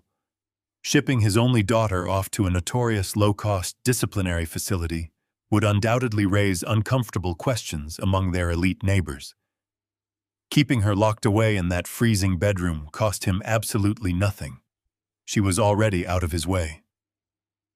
Why go through the elaborate trouble of having her medically declared unstable? Why invite the scrutiny of specialized psychiatrists into his shadow life? I voiced these exact questions aloud to Garrett. There was a missing piece to this horrific puzzle, a hidden motive that went far beyond mere convenience or casual cruelty. Criminals like Derek do not take unnecessary risks without the guarantee of a massive payoff. He was playing a longer game, one requiring Lily to be officially stamped with a severe diagnosis. I needed to know exactly what was driving this accelerated timeline. I needed to know what Derek was truly hunting. Garrett rubbed his jaw, staring at the digital blueprints of the Bellevue estate. We cannot physically breach that biometric lock on his home office without triggering a silent alarm, Garrett explained. The security system is wired into an armed response firm. If we try to brute force, the keypad guards will swarm the property within 3 minutes. Derek will immediately destroy the evidence linking him to the forged trust amendments. We need a way inside without crossing the physical threshold. I paced the length of the narrow kitchen, the adrenaline burning hot in my veins. There has to be a vulnerability, I insisted firmly. He built a fortress, but every fortress has a blind spot. Garrett suddenly stopped typing, a slow smile spreading across his face. He reached into a pelican case and pulled out a sleek cylindrical device. He does have a blind spot, Victor, Garrett murmured, attaching the device to a tripod. He fortified the door, but he forgot about the massive windows overlooking the private backyard. It was a military-grade laser microphone. By aiming the invisible beam directly at the exterior glass of Derek's secured office window, the device could read the microscopic vibrations caused by human voices speaking inside. The receiver would instantly translate those vibrations into crystal-clear audio. We would hear every single word spoken inside that impenetrable vault, completely undetected. We waited for the sun to fully set over the Seattle skyline. Under the cover of darkness, Garrett navigated the dense property line bordering Derek's backyard, bypassing the perimeter cameras. He positioned the laser microphone deep within the cedar hedges, aiming the beam at the office window. He returned 20 minutes later, entirely unfazed by the espionage he had just executed. Now we just wait for the rats to scurry back to their nest, Garrett said, plugging the receiver directly into his main audio console. The wait was excruciating. I sat perfectly still in the dimly lit apartment, drinking terrible instant coffee, my eyes fixed on the audio waveform software glowing brightly on the screen. The hours dragged on. It was approaching 1 a.m. when the flat, silent line on the monitor suddenly spiked. A sharp, distinct click echoed through the speakers, followed immediately by the heavy thud of the solid oak office doors closing firmly. The biometric lock engaged with a loud mechanical beep. Derek and Valerie had entered the vault. Valerie's voice came through the speakers first, crisp and laced with a deep, furious impatience. "I am completely sick of waiting, Derek," she hissed bitterly. "The yacht is fully staffed and ready in the marina. The offshore accounts are completely untraceable. We have over $5 million sitting in real estate assets that we can easily liquidate in a matter of weeks. Why are we still rotting in this miserable rainy city playing house? You promised me we would be living in the south of France by the end of this year. We need to leave before that old fool figures out the money is gone." I heard liquid pouring into a crystal glass. Derek's voice responded, sounding incredibly calm and completely detached from reality. "Relax, Valerie," he said smoothly. "The old man is not going to figure out anything. He is a broken, pathetic relic. He is probably wandering around some remote vineyard in Tuscany right now, crying over Maya. The 150,000 he sends every year is a nice bonus, but it is absolute pennies compared to the real prize. We are not running away to Europe for $5 million. I am not cashing out early when the ultimate jackpot is sitting right in front of us." The jackpot. Valerie snapped her heels, clicking angrily against the hardwood floor. "We have successfully drained the trust. We took the house, we bought the commercial properties. There is nothing left to bleed from him. You are getting greedy, Derek, and greed makes people incredibly sloppy. If we stay here much longer, someone is going to start asking difficult questions about the girl." "Let them ask," Derek replied, his tone dripping with a terrifying absolute malice. "You think I am sending Lily to that wilderness camp in Montana just to save on grocery bills? You think I spent months paying off those private psychiatrists to build a massive documented history of severe mental instability? Just for fun." I leaned dangerously close to the audio speakers, my heart completely stopping in my chest. The air in my lungs turned to pure ice. "I am playing a flawless game," Derek continued, his voice lowering into a conspiratorial whisper. "I saw his primary estate documents 4 years ago, Valerie. Victor Caldwell is worth nearly $70 million in commercial real estate holdings alone. And guess who he named as his primary beneficiary? Not his charities, not his corporate partners. He left the bulk of his massive fortune directly to Maya. When she tragically died, the entire estate plan automatically defaulted to her only surviving blood heir." The audio waveform spiked violently as Valerie gasped loudly. "Lily." "Exactly," Derek confirmed. "Victor set up an untouchable, ironclad $20 million trust that fully activates for Lily the absolute second his heart finally stops beating. It is locked tight. I cannot touch a penny of it through normal channels. If he dies tomorrow, Lily gets everything, and we get locked out in the cold forever." The sickening reality of his master plan finally snapped into perfect, devastating focus. My beautiful granddaughter was not just a burden to him. She was a massive walking bank vault, and he desperately needed the combination. He needed complete, unquestionable legal authority over her entire existence to access my wealth. "That is why she has to go to Montana," Derek explained, his voice echoing through the speaker with absolute terrifying clarity. "If we document Lily as mentally unstable and lock her in that facility, I get permanent medical and financial conservatorship. When the old man dies, the $20 million is ours." The audio feed hissed with static before Garrett reached out and severed the connection. The silence in the small apartment was absolutely deafening. I sat completely motionless, staring at the blank monitor.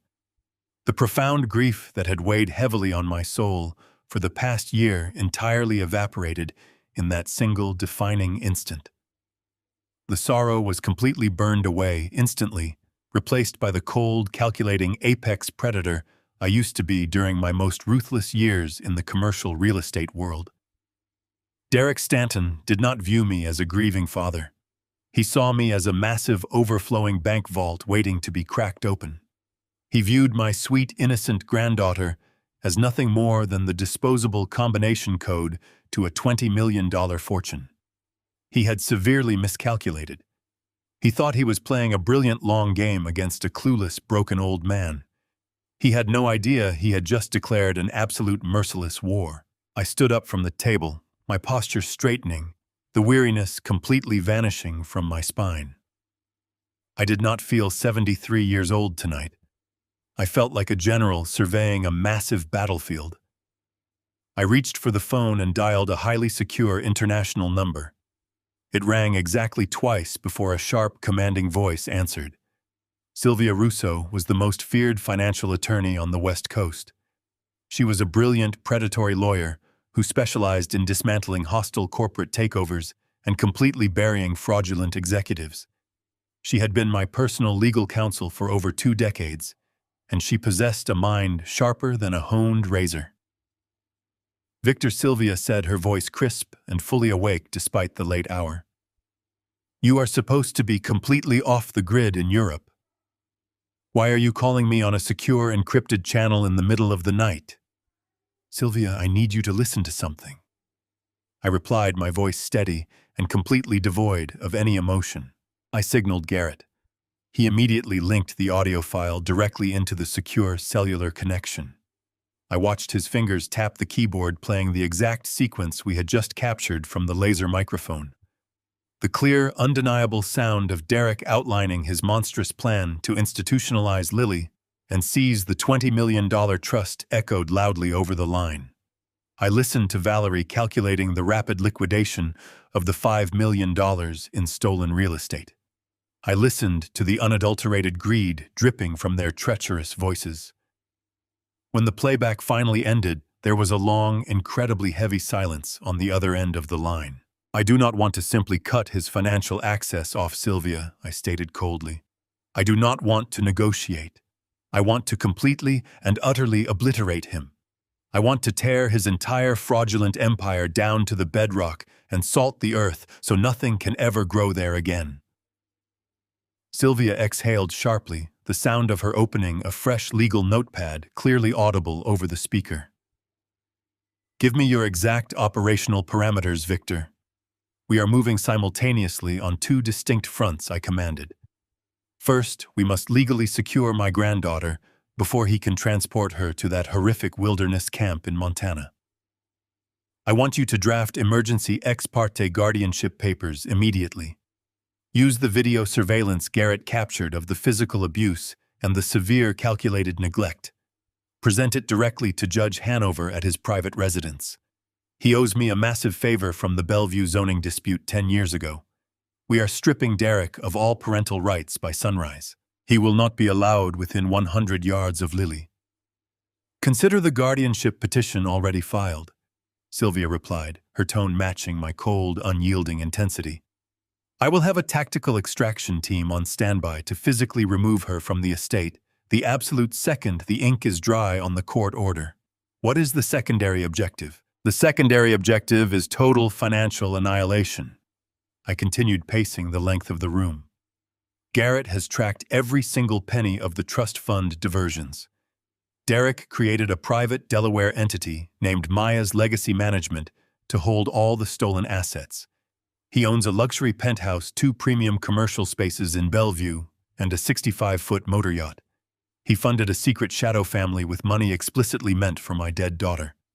I want you to file a massive federal wire fraud injunction against that specific holding company. I want every single bank account, every investment portfolio, and every property deed completely frozen by the federal government. I want a complete, devastating lock placed on his personal and business credit lines.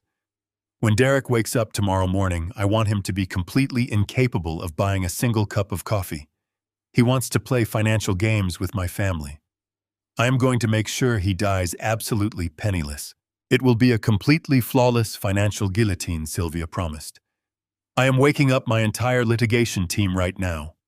We are drafting the injunctions and coordinating directly with the Federal Financial Crimes Division. By 8 o'clock tomorrow morning, Derek Stanton will legally own absolutely nothing. Stay hidden, Victor. I will call you the exact moment the trap finally snaps shut. I ended the call and placed the phone carefully on the table. The wheels of absolute destruction were finally in motion. Garrett began rapidly compiling the digital evidence packets, preparing to send the heavily encrypted files directly to Sylvia's legal team. For the first time in an entire year, I felt a profound, undeniable sense of righteous purpose. I was going to save Lily. I was going to honor Maya's memory the right way. As I watched the green progress bars filling on Garrett's bright monitors, my primary cellular phone, the one Derek firmly believed was currently roaming on a distant European network, suddenly vibrated violently in my thick wool coat pocket. I slowly pulled the device out and stared down at the brightly illuminated screen. It was a direct incoming text message from Derek. The message contained a single high-resolution photograph. I felt a sudden sickening jolt in the pit of my stomach as I stared at the highly detailed image. It was a picture of Lily standing right in the middle of the grand formal living room. She was wearing a beautiful, pristine floral dress I had never seen before. Her long hair was perfectly styled, and she was holding a large, brightly colored piece of poster board. The bold, meticulously handwritten letters on the sign read, "Miss you in Europe, Grandpa." Have a great trip, but as I quickly zoomed in on her face, the terrifying truth of the image became glaringly, horrifyingly obvious. The bright, cheerful smile on Lily's face was completely unnatural. The lighting around her eyes was strangely warped, and the pixels near the edge of the poster board were heavily distorted. Derek had not actually taken a picture of my granddaughter. He had used a highly sophisticated artificial intelligence program to completely manipulate her features, fabricating a happy, smiling photograph to keep me entirely pacified while he quietly prepared to lock her away in a frozen cage. The sheer audacity of the digital forgery washed over me not with shock, but with a profound, icy clarity. Derek was completely confident in his own twisted brilliance. He believed he had successfully neutered the only threat to his parasitic existence by sending a manufactured image to a supposedly gullible old man. I stared at the manipulated pixels for a long time, committing the depth of his evil to memory. I did not reply to the message. I simply turned off the phone and placed it face down on the table. The time for passive observation was over. The morning brought the first wave of heavy artillery. At precisely 8 o'clock, Sylvia called me back, her voice practically vibrating with sharp, predatory satisfaction. "The federal judge signed the emergency injunctions 10 minutes ago," she announced. "We presented the overwhelming evidence of wire fraud, the forged trust amendments, and the clear, documented misuse of fiduciary funds. The Financial Crimes Division moved with unprecedented speed. Every single account associated with Maya's legacy management is completely frozen. I also officially invoked the character clause within your master documents, effectively initiating the immediate redirection of his anticipated inheritance directly to a local children's hospital. The domestic banks have locked down his checking, his savings, and his corporate credit lines. Derek Stanton cannot withdraw a single dollar, Victor. He cannot buy a plane ticket. He cannot even pay for his morning coffee." The financial guillotine had fallen perfectly. Now we needed to sever his physical control over Lily. "I have the ex parte guardianship orders in my hand," Sylvia continued. Judge Hanover reviewed the surveillance footage of the abuse. He was absolutely horrified. He stripped Derek of all custodial rights, immediately citing imminent physical and psychological danger to the minor. "You are now Lily's sole legal guardian, Victor. The paperwork is ironclad. We are fully authorized to extract her from that house by any means necessary." I thanked Sylvia and instructed her to meet me in Seattle. The legal foundation was completely secure, but the tactical execution required absolute surgical precision. I did not want to simply walk up to his front door and hand him a piece of paper. I wanted to completely dismantle the false reality he had so carefully constructed. I wanted his entire world to witness his destruction. I turned to Garrett, who was already monitoring Derek's digital footprint for any signs of panic. "We need to strike when he is entirely distracted," I told him. "When is he most vulnerable?" Garrett began sifting through Valerie's social media presence. He effortlessly bypassed her basic privacy settings, accessing her hidden personal accounts. He brought up her public Instagram feed, displaying a massive grid of highly curated, heavily filtered photographs showing off their stolen wealth. "She is incredibly vain," Victor Garrett noted, scrolling through images of designer handbags and luxury vacations. "And vanity always leaves a very clear trail. Look at her recent posts. She has been meticulously planning a massive event for this coming Saturday." He clicked on a digital invitation, expanding it across the screen. It was an elegant gold-foiled graphic announcing a lavish 9th wedding anniversary gala. "They are hosting over 100 high society guests at the Bellevue estate," Garrett explained. It is fully catered, featuring a live jazz band, premium champagne bars, and valet parking.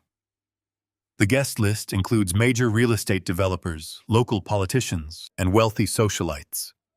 They are using your money to throw the social event of the season, cementing their fraudulent status among the Seattle elite. A dark, bitter smile touched my lips. 9 years of marriage. 9 years of dancing on my daughter's grave. They were going to celebrate their stolen life surrounded by the very people they desperately wanted to impress. It was the absolute perfect theater for their demise. We take the house on Saturday night, I decided firmly, right in the middle of their grand celebration. I want his friends, his associates, and his entire social circle to watch him fall. I want him to have absolutely nowhere left to hide.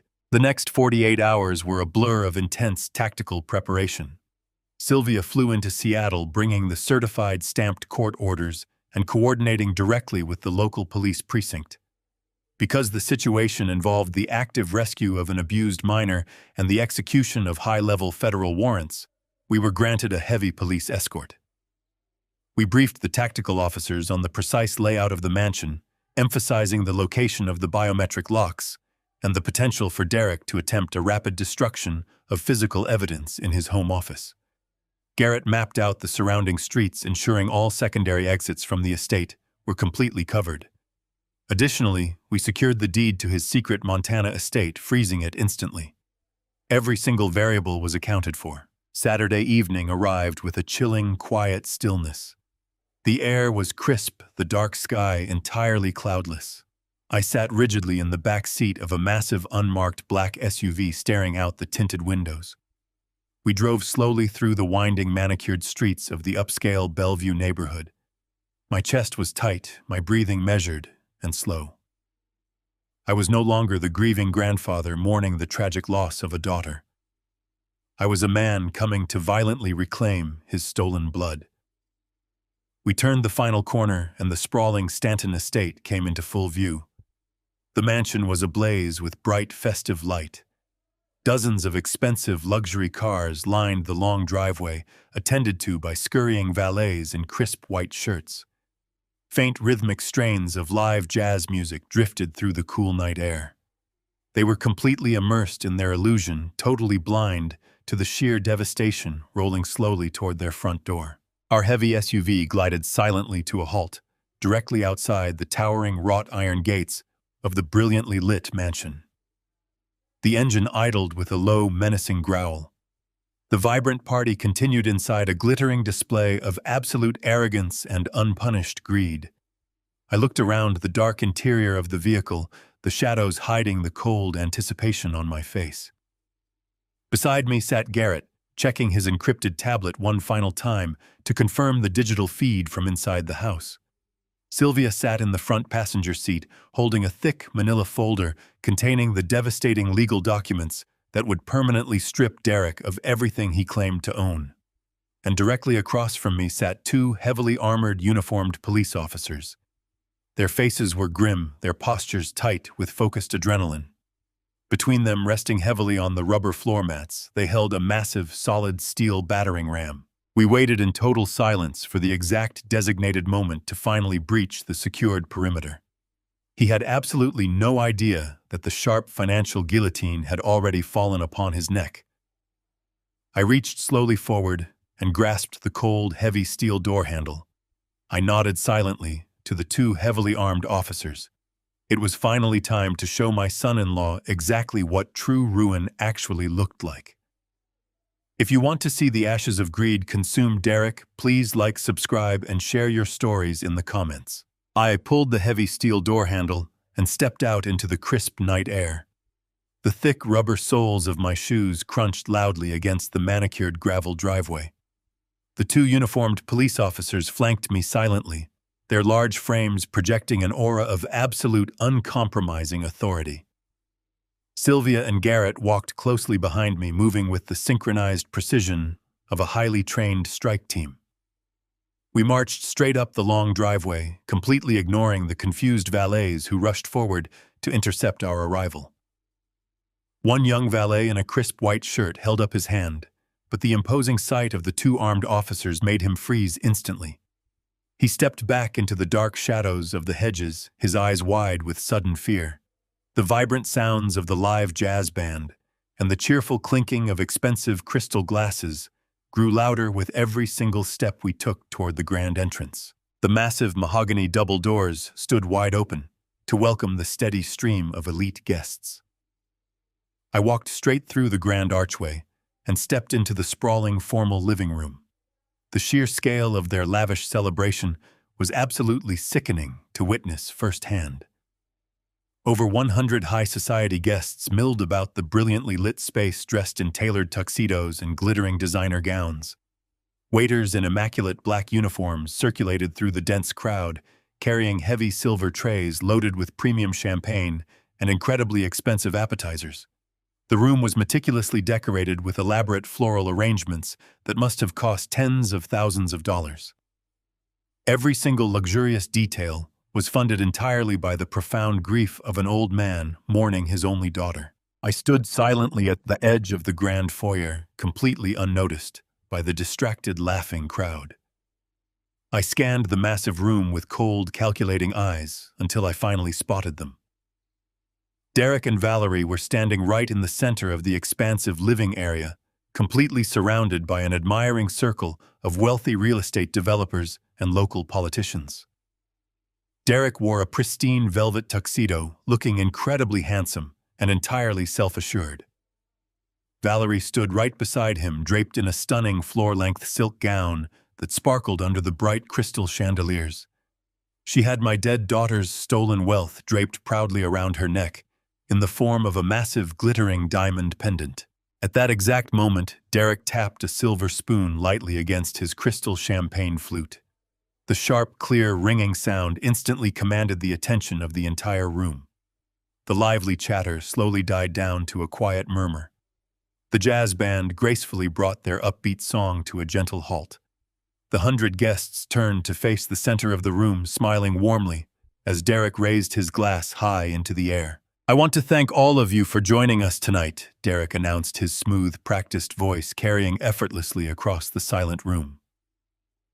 "Tonight is incredibly special.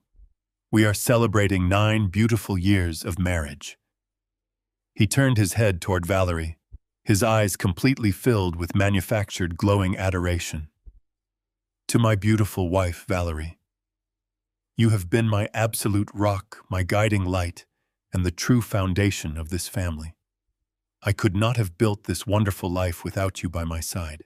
The wealthy guests murmured in collective appreciation. Valerie smiled brightly, her cheeks flushing with absolute triumph. I did not wait for the polite applause to begin. I took a slow, deliberate step forward into the bright light of the grand living room. The heavy tread of my shoes echoed sharply in the sudden quiet. The guests standing nearest to the foyer turned their heads to look at me. Their polite smiles instantly vanished, replaced by profound confusion, as they took in the sight of my grim face and the imposing police officers standing firmly at my back. The crowd instinctively began to part slowly, creating a wide, clear path directly down the center of the room. I walked down that newly formed aisle with a slow, lethal calmness. I did not yell. I did not rush. I simply marched toward the center of the room, my cold eyes locked directly onto Derek's handsome face. The silence in the massive hall deepened into something heavy and suffocating.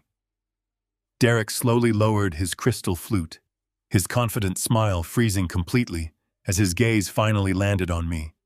All the warm color instantly drained from his face, leaving his skin a sickly pale white.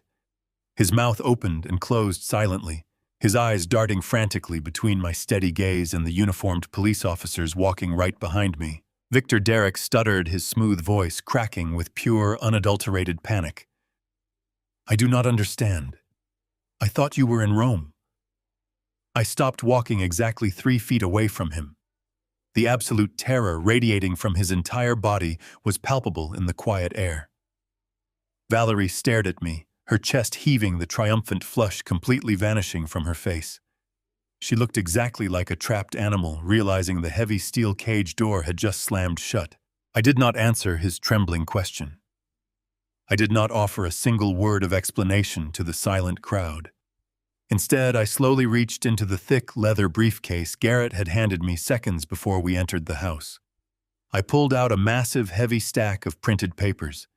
It contained the complete unredacted financial audits, the forged trust amendments, the offshore banking records, and the fake tuition receipts Derek had manufactured to steal my money. It was the complete, undeniable physical manifestation of his 10 years of deceit. I turned my body slightly and faced the long, incredibly elaborate catering table positioned right behind them. The table was completely covered with exquisite silver platters, expensive floral centerpieces, and a towering, perfectly balanced pyramid of expensive crystal champagne glasses. I lifted the heavy stack of damning financial records high into the air. With one swift, incredibly violent motion, I slammed the entire stack of documents directly down onto the edge of the pristine white tablecloth. The heavy impact shook the entire table violently. The massive champagne tower instantly collapsed. Dozens of delicate crystal glasses shattered loudly against the hard marble floor, sending a tidal wave of expensive sparkling liquid splashing across the polished tiles. The sharp, explosive sound of breaking glass echoed like a gunshot through the completely silent room. Several guests gasped in pure shock, taking quick steps backward to avoid the spreading puddle of ruined champagne. The printed financial documents scattered wildly across the wet table, completely exposing the highlighted offshore bank account numbers and the forged signature pages for the entire room to clearly see. Derek stared down at the scattered papers, his entire body trembling violently. He knew exactly what those documents were. He instantly recognized the undeniable proof of his absolute destruction. Valerie suddenly snapped out of her paralyzed state. Her face twisted into a mask of pure, desperate fury. She looked wildly around the room, her voice rising into a shrill, hysterical shriek. "What are you all staring at?" she screamed at the stunned guests. She turned frantically toward the main hallway. "Where is the security detail? Get the guards in here immediately. Remove this crazy old man from my house right now. He is completely out of his mind. Someone call the police and have him arrested for trespassing." She lunged desperately toward the catering table, reaching wildly for the landline telephone resting near the kitchen entrance. She fully intended to command her private security force to physically drag me out of the mansion. She believed she still held the power. She firmly believed this was still her untouchable sanctuary. Before her trembling fingers could even brush the plastic receiver of the telephone, Sylvia stepped smoothly out from the dark shadows of the grand foyer. My brilliant financial attorney moved with incredible speed and absolute unwavering authority.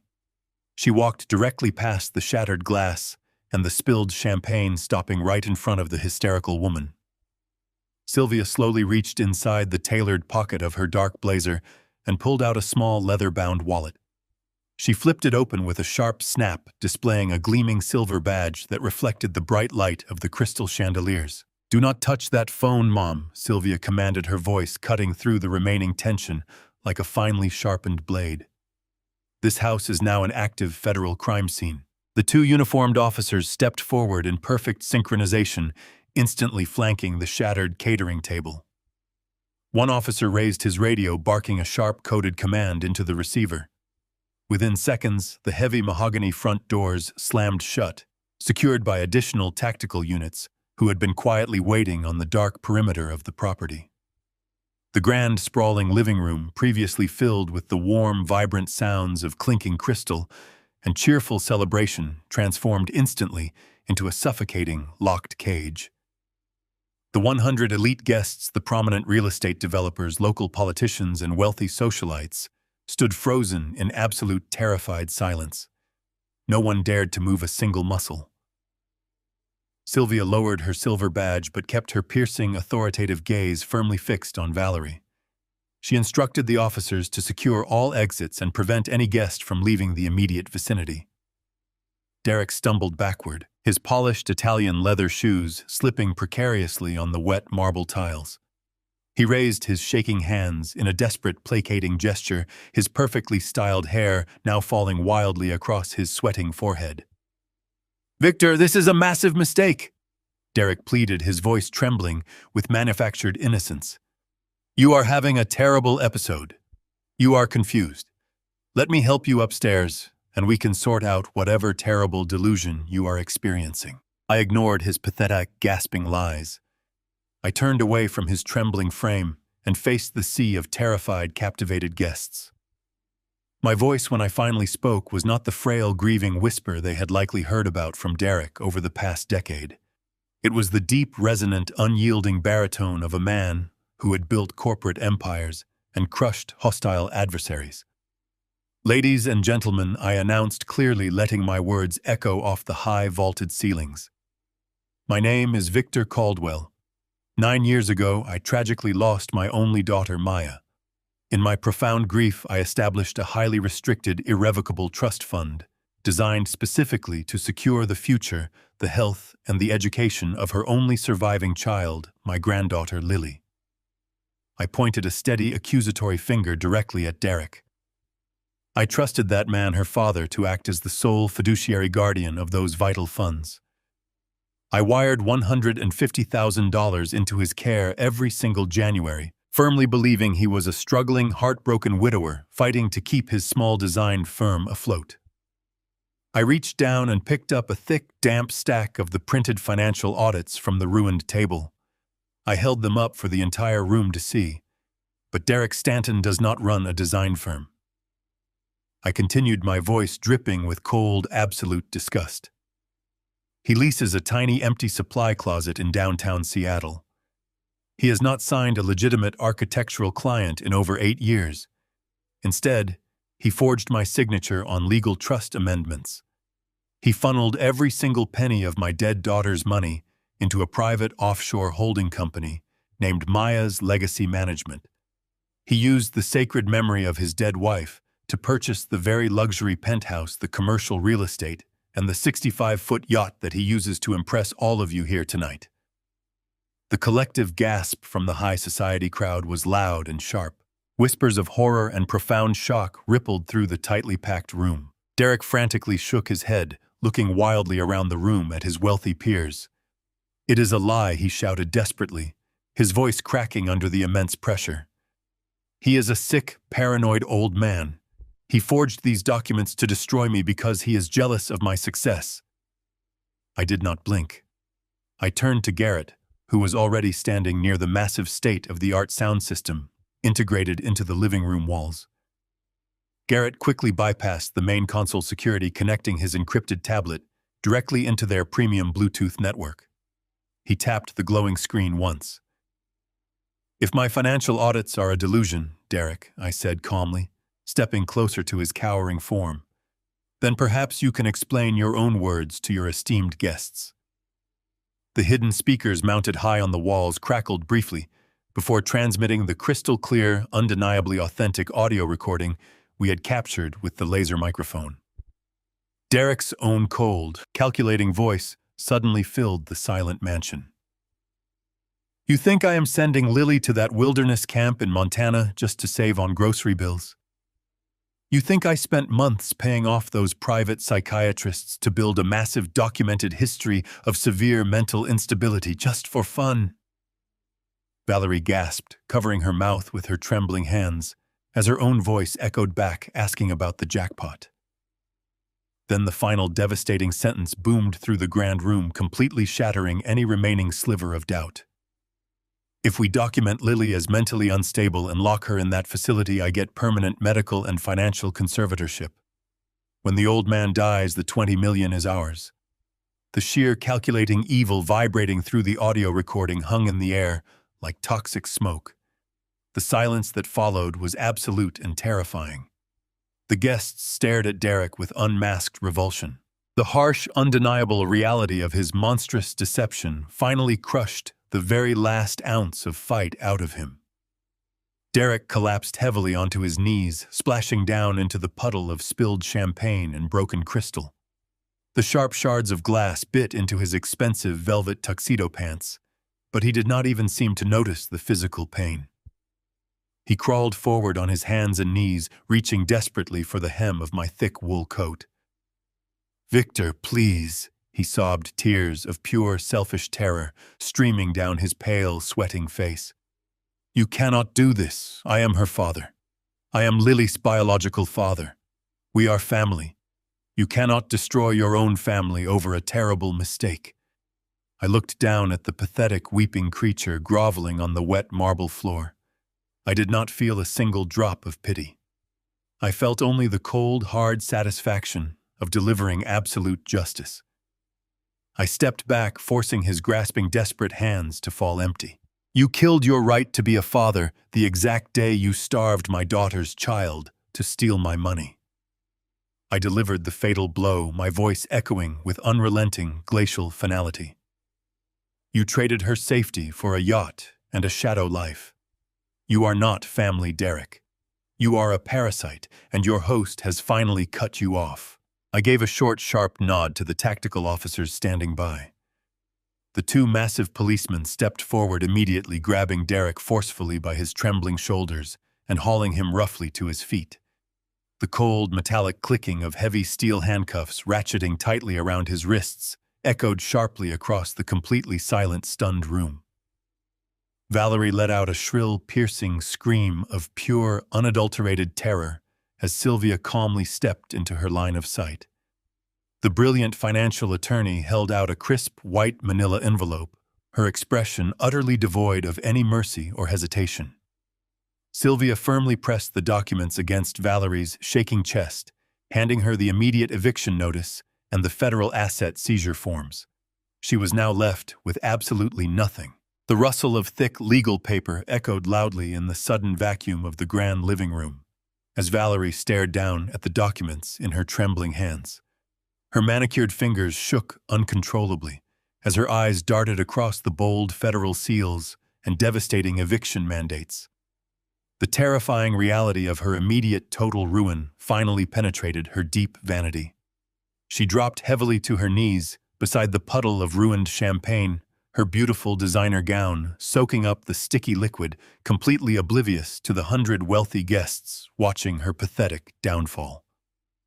The two massive tactical officers did not grant Derek a single moment to speak. They hauled his limp, defeated body backward, dragging him forcefully toward the grand double doors. His expensive tuxedo jacket tore slightly against the heavy doorframe, a fitting end to his facade. I did not bother watching them throw him into the back of the waiting police cruiser. My war with Derek Stanton was completely over. He was no longer a threat. He was simply a massive liability for the entire federal penitentiary system. I turned my back on the glittering, ruined celebration and walked away from the stunned high society crowd. Garrett and Sylvia remained in the grand foyer, efficiently directing the federal agents and ensuring the absolute lockdown of the estate. I did not need an escort for this final task. I moved slowly toward the sweeping marble staircase. My heavy footsteps echoed rhythmically against the polished stone. With every single step I took upward, the frantic noise of the collapsed party faded into the background. The chaotic shouts, the weeping, and the harsh crackle of police radios were left behind. The second floor of the mansion was shrouded in deep, suffocating shadows. Derek and Valerie had purposely directed all the heating and all the bright lighting to the massive public entertainment areas below. They wanted the world to see a warm, inviting paradise while they kept the actual reality of this house completely frozen in absolute darkness. I walked down the long, carpeted corridor, my eyes adjusting to the dim light. The sheer extravagance of the architecture felt absolutely sickening now that I fully understood the horrific cost. Every single expensive painting on the wall, every imported silk runner on the floor, was directly paid for by my granddaughter's suffering. I reached the very end of the long hallway. There was a single heavy oak door positioned in the darkest corner. The digital biometric lock on the handle glowed with a faint, angry red light. I did not need Garrett to bypass this final barrier. I simply raised my heavy leather shoe and kicked the heavy wooden door squarely right beside the locking mechanism. The expensive wood splintered instantly with a loud, violent crack. The metal locking bolt tore entirely free from the doorframe, and then the heavy door swung open, hitting the interior wall with a truly massive, echoing thud. A wave of freezing, frigid air instantly washed over my tired face. The temperature inside the dark bedroom was at least 20 degrees colder than the rest of the luxurious mansion. There was absolutely no carpet on the cold floor. There were no colorful paintings on the bare white walls. It looked like a sterile holding cell devoid of any warmth or comfort. A single light bulb provided a harsh illumination. In the corner of the freezing room, pressed tightly against the drywall, sat my granddaughter. Lily was curled into a trembling ball. She was wearing a thin nightgown that provided no protection against the biting chill of the room. Her bare feet were tucked firmly beneath her body, and her small arms were wrapped tightly around her thin knees. The sudden crash of the door had terrified her. She was staring at me with wide, panicked eyes, her chest heaving with terror. She did not know that the police were downstairs. She only knew that the door to her freezing prison had just been kicked open. I dropped to my knees on the floor. I did not care about the pain in my joints. I reached up and unbuttoned my heavy wool coat.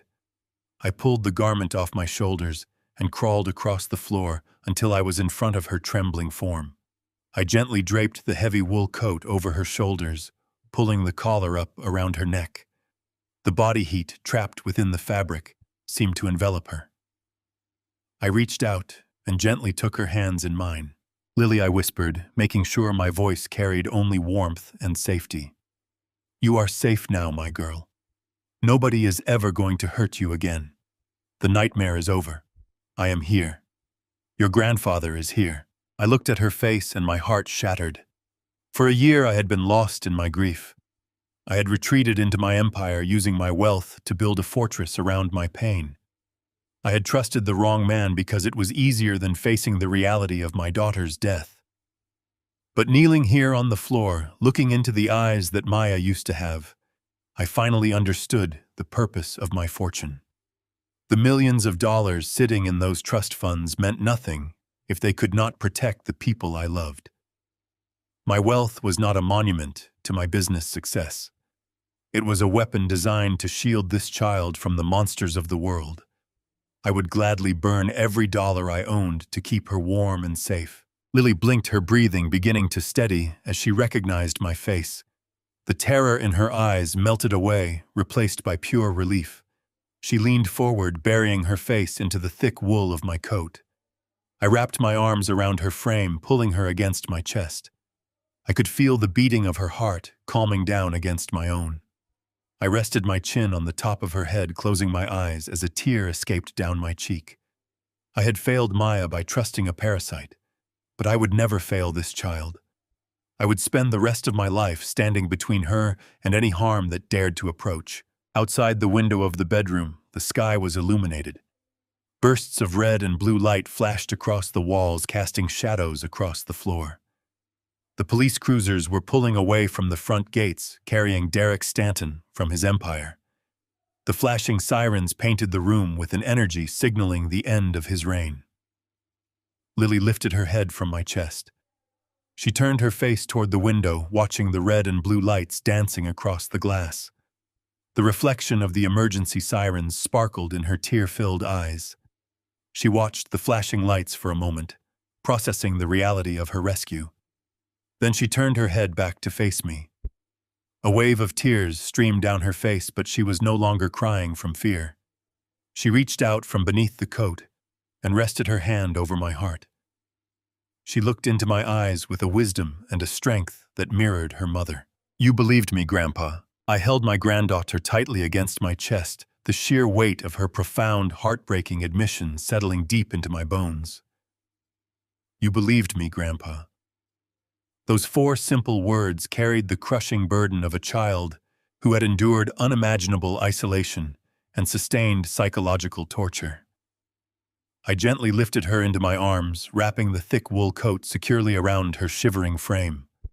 She buried her face against my neck, her small hands gripping my shirt with desperate strength. I carried her out of that freezing, desolate room, turning my back entirely on the darkest chapter of our fractured family history. We walked slowly down the sweeping marble staircase. The grand, lavish mansion was now completely devoid of its previous arrogant celebration. The massive crowd of wealthy socialites and opportunistic politicians had been quickly dispersed by the tactical officers. Only the grim uniformed police and a team of federal agents remained meticulously cataloging the extensive physical evidence scattered across the ruined catering tables. I did not pause to look at the shattered crystal or the spilled champagne pooling on the expensive floors.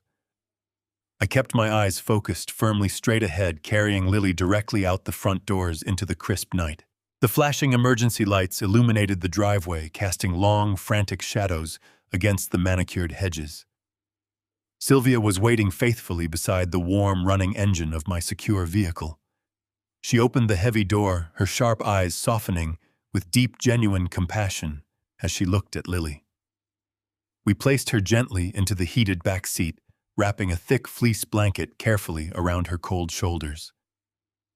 As the heavy vehicle pulled away from the fraudulent estate, Lily finally fell into a deep, exhausted sleep.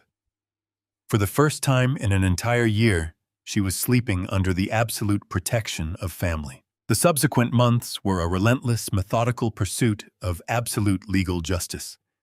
The federal government moved with swift, unyielding precision. The massive mountain of digital evidence Garrett had expertly compiled proved to be completely insurmountable. Derek Stanton attempted to leverage his supposed status as a grieving father, but the devastating audio recordings and the horrific medical records of Lily's severe neglect completely destroyed his pathetic defense. He was unmasked not as a victim of tragic circumstance, but as a cold, calculating predator who had systematically tortured his own flesh and blood to illegally seize a massive $20 million fortune. The federal judge presiding over the criminal trial showed him absolutely no mercy.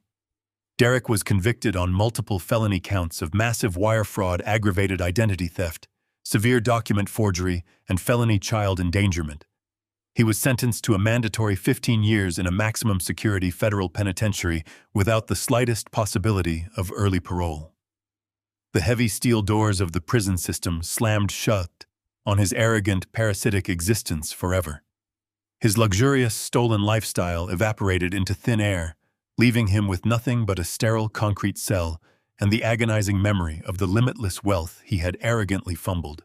Valerie faced a similarly devastating, yet entirely appropriate descent into absolute ruin.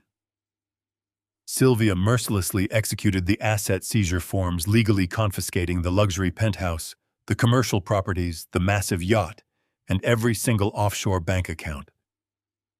Valerie was unceremoniously evicted from the lavish Bellevue mansion, with only the clothes on her back. Stripped of her stolen diamonds and her fake high society status, she was forced to move into a tiny, dilapidated apartment on the rough outskirts of the city. She now works grueling minimum wage shifts just to scrape together enough basic sustenance to support her 2 young toddlers. The poetic justice of her current miserable situation was completely unavoidable.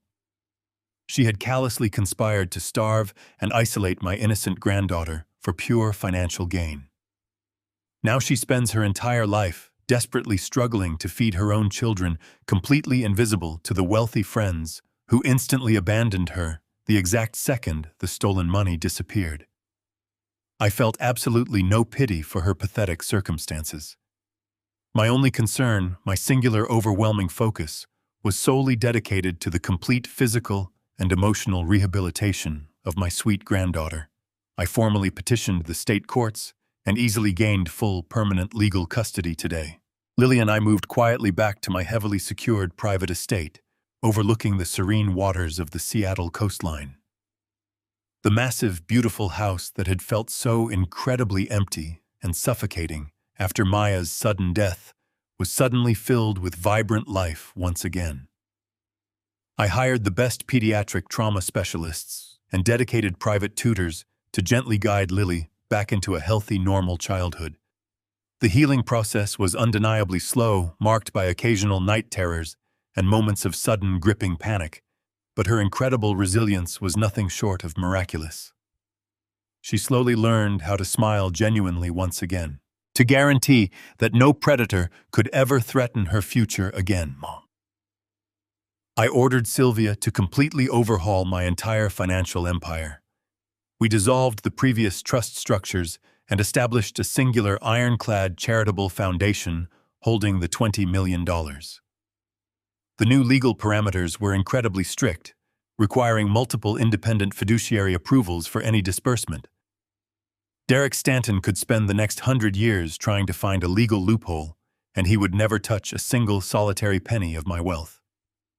The massive fortune was finally locked down, serving its true purpose as an impenetrable shield for my only living heir. The sprawling gardens surrounding our estate became our private sanctuary. Maya had always loved the vibrant colors of the changing seasons, and I wanted Lily to feel deeply connected to the beautiful mother she had tragically lost. On a crisp, bright Saturday morning, exactly 1 year after the horrific night we had breached the Bellevue mansion, Lily and I walked together out onto the damp grass. She was wearing a bright yellow coat, her cheeks flushed with healthy, vibrant color. The deep, dark circles under her eyes were completely gone, replaced by the sparkling, undeniable light of pure childhood joy. We carried a small, fragile cherry blossom sapling toward the center of the vast open lawn. I knelt down into the rich, dark soil, my aging joints aching slightly, but my heart feeling incredibly light and full. Lily crouched beside me, her small hands eagerly scooping the damp earth to form a protective mound around the fragile roots. We worked together in comfortable, healing silence, securing the young tree firmly into the ground. It was a living, breathing monument to Maya's enduring memory, a symbol of resilient growth and fierce survival rising triumphantly from the dark ashes of profound tragedy. I gently brushed the dark soil from my calloused hands and looked down at my beautiful granddaughter. Lily patted the dirt firmly around the base of the sapling, a look of profound, quiet satisfaction settling across her bright features. She looked up at me, the bright morning sun, reflecting brilliantly in her clear, expressive eyes. The terrifying, suffocating nightmare that had completely consumed our fragile family was finally undeniably over. The cold, ruthless war for survival had been decisively won. We stood up together, holding hands beneath the boundless blue sky, finally ready to begin the beautiful process of healing. There is a truly dangerous misconception that family ties demand blind trust and endless generosity. I spent a decade believing that my money was protecting my daughter's memory, only to realize I was funding a monster who thrived in the shadows of my grief. Trust is a beautiful thing, but it must be verified. When the people you love exhibit strange behaviors, or when instinct tells you something is deeply wrong, do not ignore it for the sake of peace. True love protects the vulnerable, and sometimes the only way to protect them is to ruthlessly expose the full truth. Greed can turn the very people you trust into complete strangers. Lily's brave whisper saved her life and mine. If you've ever had to uncover a painful truth to protect someone you love, share your story in the comments below. Please like and subscribe to help others always stay vigilant.